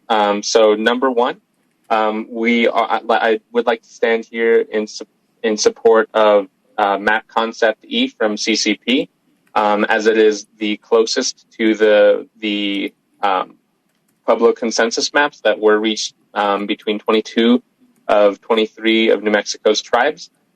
We think that is the closest that we've seen to what those maps should look like and what northwestern New Mexico should look like to maintain Native American voting power and to not dilute Native American voting power and to not go against the sovereign wishes of New Mexico's tribes. There are still a few updates that will and changes that we could see that may need to be made, but that is the closest map so far. And it does good things, just as somebody who's lived in Albuquerque and door-knocked House District 15.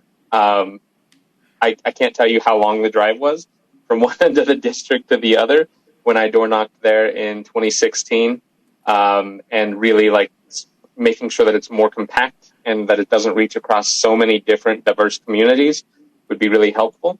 But again, just want to uplift that it still does need some changes, especially in the northwest quadrant, to match what was submitted by the tribes.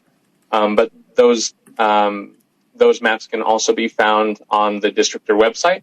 I have submitted those under my own name, but those are representative really of a much larger effort to really coordinate and make sure that the tribes were collaborating with one another to create reasonable voting districts where Native voters had an opportunity to elect a candidate of choice.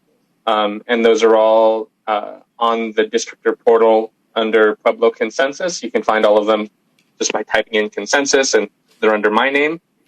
But again, representative of a much larger issue base and a much larger community. So with that, I will stand for questions. Any questions from the committee? No? I was going to say, Mr. Wiyaki, this is Lisa Curtis. The only question I have is, when do you think that at least the Pueblo map could be integrated into Concept E so we can figure out how the Native American vote would be impacted in that map? Thank you. We're kind of working on it right now. We're trying to figure out the best path forward in order to get those integrated, but hopefully by the end of the week. It's kind of a long process to try to get those integrated, especially to match population, but and especially deviation. But where we're trying to get those integrated now and doing our best to be quick and expedient with that, while also recognizing that there were specific requests made by tribes that we can't go back and forth on without the tribe's input. Do you have, Mr. Wiyaki, do you have a Senate map as well? I'm sorry, I only looked and I saw your House map and the congressional map. Do the Pueblos have a Senate map as well under your name?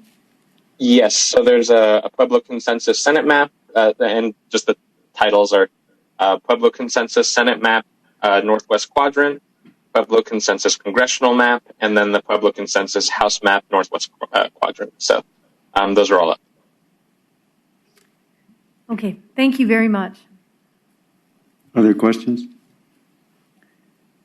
Thank you, Mr. Wiyaki. Is there anybody who came and you haven't spoken yet, but you'd like to? Changed your mind?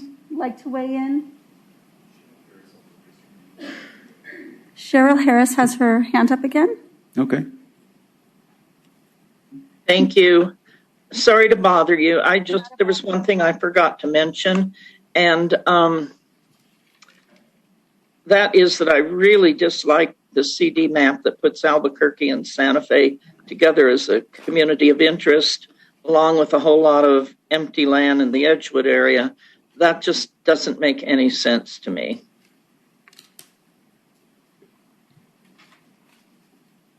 That's it.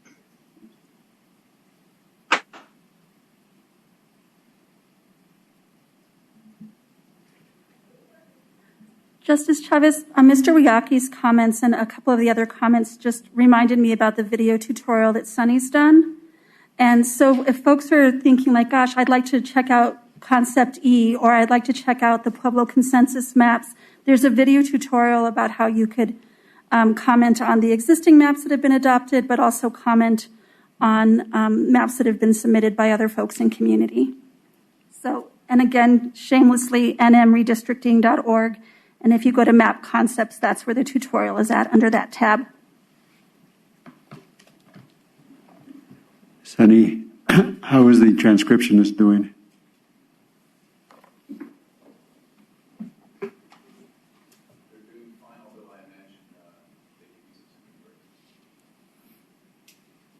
Are you in communication with them? You want to, what we have remaining is the PEC, Public Education Commission. I don't have direct communication with them, but if they have a note in the transcription, I might be able to find out. Okay, why don't you go ahead and do that?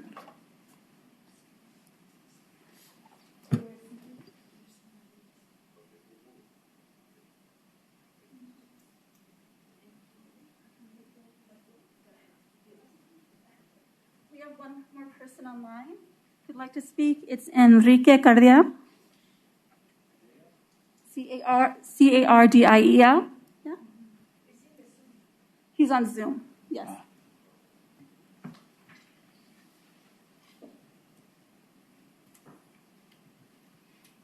Good to talk. Okay, I had to unmute. I'm pulling over. I was driving to the courthouse, but I'm parking right now. Go and take a break and then Yeah. Enrique can talk to us. Right. He's getting out of his car. Let's take 10 minutes. Oh, okay. I just pulled over. Okay, we'll take 10 minutes, Enrique, and that'll give you time to get up here. Oh, okay. I bet. All right, I'll turn back around and get back on. Let's get started. Yeah, so makes it easier for us. That's exactly it.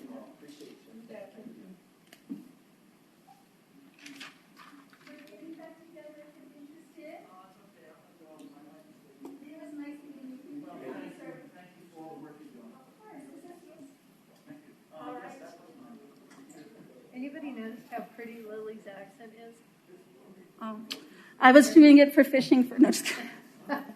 All right, so Mr. Cardiel is up next, and he is here and safe, which is awesome.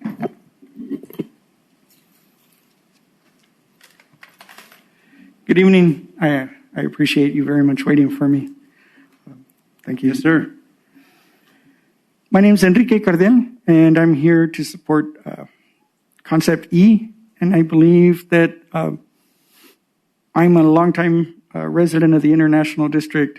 I identify as Chicano. My family includes Filipinos, Diné, Pueblo, and African American folks. And I think really that the International District is the most urban and the most diverse part of the state. And I think that Concept E is the best approach to allow representation for that community, which is really a bunch of communities. I've been working in the community for years. I'm bilingual. There's lots of times I need to be multilingual, but I just can't. To work with neighbors who housed and unhoused just really have some specific needs that somebody that lives in that community really could address better than some folks who have not done bad but are outside of the area and don't really experience it in the same way. I always think that we will do better by having folks who live with us and look like us. And given the diversity, that could mean a lot of things. But I really think that Concept E best captures what will serve, my children, my grandchildren, going forward for at least the next 10 years and maybe longer, and will give us a fair opportunity to work as a community together and try to articulate the things that we need. Thank you very much for your time, and I would like to speak longer considering the drive, but that's all I have. Thank you. Any questions? Thank you very much. Thank you.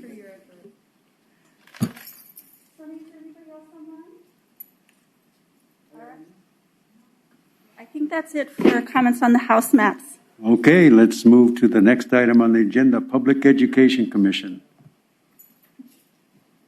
Great. Thank you, Mr. Chair. I guess we'll move on to the PEC then. Yes, sir.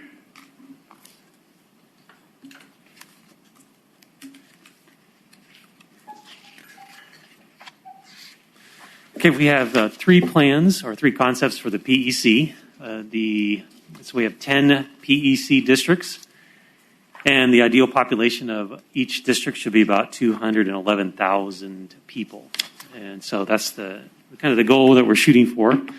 PEC was not too many changes were made to these districts, mainly because only 1, 2, 3, 4 of the districts had to change. And so we just tried to, in the first concept, tried to take a relatively, hands-off or minimal approach to changing the districts. And with respect to the state, we took a little bit out of the Doñana County into District 8 from 7. Within Sandoval County, we took Cuba and put it into District 5, the Northwestern District, and made some minor changes in Albuquerque. I'll zoom into those real quick. Mexico has the District 9, which just spans the eastern side of the state. District 8 takes the next kind of middle third, and 6 is the southwestern district. But if we zoom into District 1 and 3, the change we made was in the Paradise Hills, Ventana Ranch area was split between 3 districts, 1, 3, and 4. And so 4 came down into that Ventana Ranch neighborhood. And we felt that it would be a good idea to, at the very least, only divide that area between 2 districts as opposed to 3. And so District 4 was able to move north of the Sandoval County line and no longer go south of the Sandoval County line. And Districts 1 and 3 are now the only ones that go into the Ventana Ranch Paradise Hills area. Otherwise, the districts stay the same. If we go to Plan B or Concept B, we wanted to try something a little bit different with respect to the eastern side of the state. In the previous plan, District 9 went from Clayton in the northeast all the way down to Jal and Eunice on the southeastern corner in Lee County. And we thought one approach might be to take the southeastern part of the state and create its own district and take the rest to create a northeast district. So in this case, instead of having District 9 going from Clayton to Jal and Eunice, District 9 goes from Hobbs and Lovington through Alamogordo and a little bit of Las Cruces. So that's the southeastern district. We did try to respect the school district boundaries. So Chavez County is split between Districts 8 and 9, but we did try to take Lake Arthur and Dexter and Hagerman school districts and keep them at least together in one PEC district. So those are 9, and Roswell schools is an 8. And there was no change in Albuquerque with respect to Ventana Ranch and Paradise Hills. So it stays the same as Concept A. Concept C, we kept Concept B and thought, well, let's take a look at Albuquerque. What would happen if you tried to keep the west side, especially the Ventana Ranch, Paradise Hills area, in one district and unite it into District 1? And we were able to do that. So District 1 now follows the river, has all the Ventana Ranch, all of Paradise Hills. The Cottonwood Mall follows the river down to Central, and then just it goes down Coors. So that the boundary between 1 and 3 is basically the river to Central to Coors. And then that results in a clean District 1 on the west side, and a District 3 that's the North Valley, goes down through the UNM area, Southeast Heights International District, and into the South Valley and South Broadway area of Albuquerque. The other major change is within the Santa Fe area. In Concept A, Santa Fe was split kind of in the middle of town. In this case, we took 4 and had a nice boundary between, on the northern part of 4 and Santa Fe that follows I-25 is a nice boundary that's easily recognizable, such that the city of Santa Fe proper is in one district, District 10, and everything south of I-25, El Dorado, Lamy, and Highway 14 is all in District 4. Otherwise, the rest of the map is the same as Concept B. So those are the 3 concepts for the PEC. Thank you. Questions from the committee? I have some questions. Michael, are you pairing any incumbents in any of these? To my knowledge, we are not. Okay, and as far as the adult Hispanic districts, do we currently have 3? I think we have at least 3 in every plan. Okay, yeah, I saw that Concept C has 4, and the others have 3, mainly looks like 1, 7, and 10.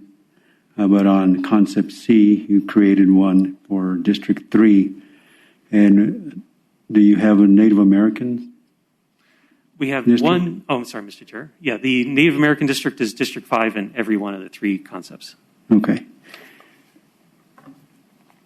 I wanted to, there's actually a map on Districtor submitted by Maureen Skoran. And I've looked at it, and it's very low deviations, which is nice. It's compact. It's a very compact district. I would like to move it forward for public input. I think it still needs some adjustments, minor adjustments in my mind, to make sure that we have minority-majority districts and don't dilute that vote. but I would like to, well, I make a motion to move it forward. It's PEC 4983, if you want to pull it up. It's on the screen now. 4983. It's on the screen? Ah, you're fast. Okay. So that's my motion. It's her largest district is actually 0.92%, and her smallest district is a negative 1%. So she really kept the deviations tight. I can't tell you anything about incumbency, but I think it's a map that is worth looking at and getting more public input. We only have 3. This would add a 4th and hopefully stimulate discussion. Yeah, I would second that motion. Okay, any discussion about the motion? Okay, it's been moved by the chair and seconded by Member Curtis that map P4983 drawn by Maureen Skoran be added as a concept for public input. All those in favor signify by saying aye. Aye. Aye. Is anybody opposed? Anybody abstain? It's unanimous. Thank you. With that, oh, yes, public. Yeah, we have Mr. Dick Mason. Chairman Chavez, members of the committee, my name is Dick Mason. I'm a member of the board of the League of Women Voters of New Mexico. I had a question from a league member. This is a statement. Her observation, since the PEC, one of their major functions is overseeing state chartered schools, she had an observation that on some of the maps, there are PEC districts that don't even have charter schools in them. Was there any overlay done of where state chartered schools are with the districts? Again, this is a question, this is not. I know I haven't done that. Yeah. No, the answer would be no. Pardon? No, we did not look at the charter school district. Well, I think that should be, since that's one of the major functions of the PEC, I think it should be a factor. I'm not saying it should be determined because there might be applications later for charter schools in districts. But just, that was a question from a league member, so I thought I would ask it. Thank you. Thank you. Anybody else in the audience want to comment on Public Education Commission? Oh, Maureen Skowron is on. Okay. Zoom. Chairman Chavez had pointed out that I had inadvertently left some unassigned areas in my PEC plan. So I updated that last night and made a couple other tweaks.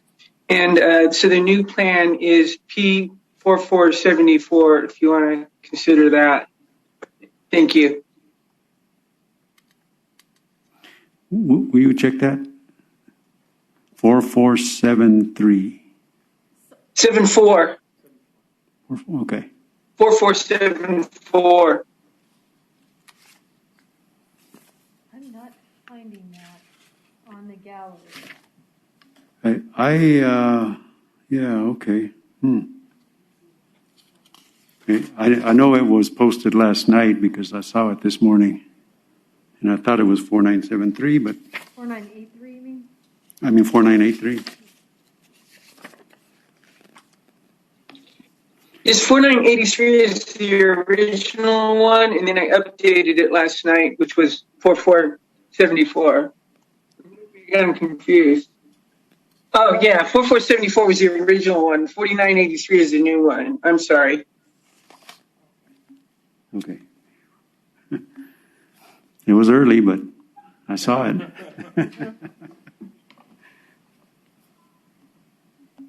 So, Mr. Chair, else, Mr. Chair, Ms. Gowron, are you suggesting that we move forward the concept map that was just passed via the previous motion, or a different this updated version? The updated version fills in some unassigned area, and it makes the deviations even slightly less than it were before. In that case, Mr. Chair, I would make a motion that we proceed with the concept map 54900, if I'm seeing that correctly, as opposed to the the map that we just moved forward. Mr. Radigan, I believe that she acknowledged that it is P4983, but that is the updated one. Okay, I'm sorry, I misunderstood. Anything else, Maureen? Yeah, thank you. I think I made a mistake originally. Sorry. Okay. Any questions? Anybody else? Anybody else on Zoom? Sonny?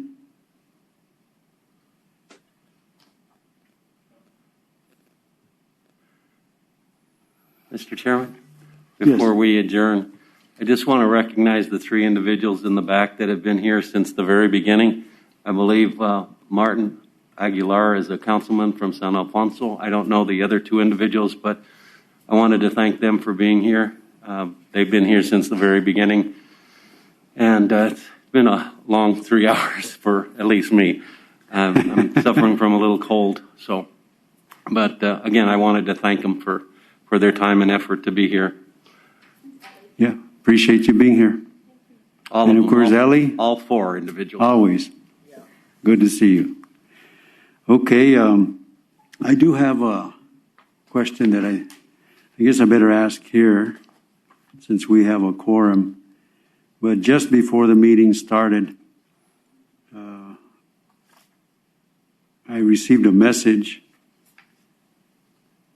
from the New Mexico Black Voters Collaborative asking if they could have 20 minutes at the National Hispanic Cultural Center to make a presentation. I've set the agenda, and they would like 20 minutes to make a presentation to explain the historical consequences of voting for the Black community. And since we're revising the agenda, I thought I'd put it out there now. Does anybody object to revising the agenda? Seems completely reasonable. Okay. All right, then I'll go ahead and make that change to the agenda and get it posted. Anything else from the committee? Anybody want to ask research and polling to consider other criteria, other maps? All right. We are adjourned. Thank you, Chair. Thank you.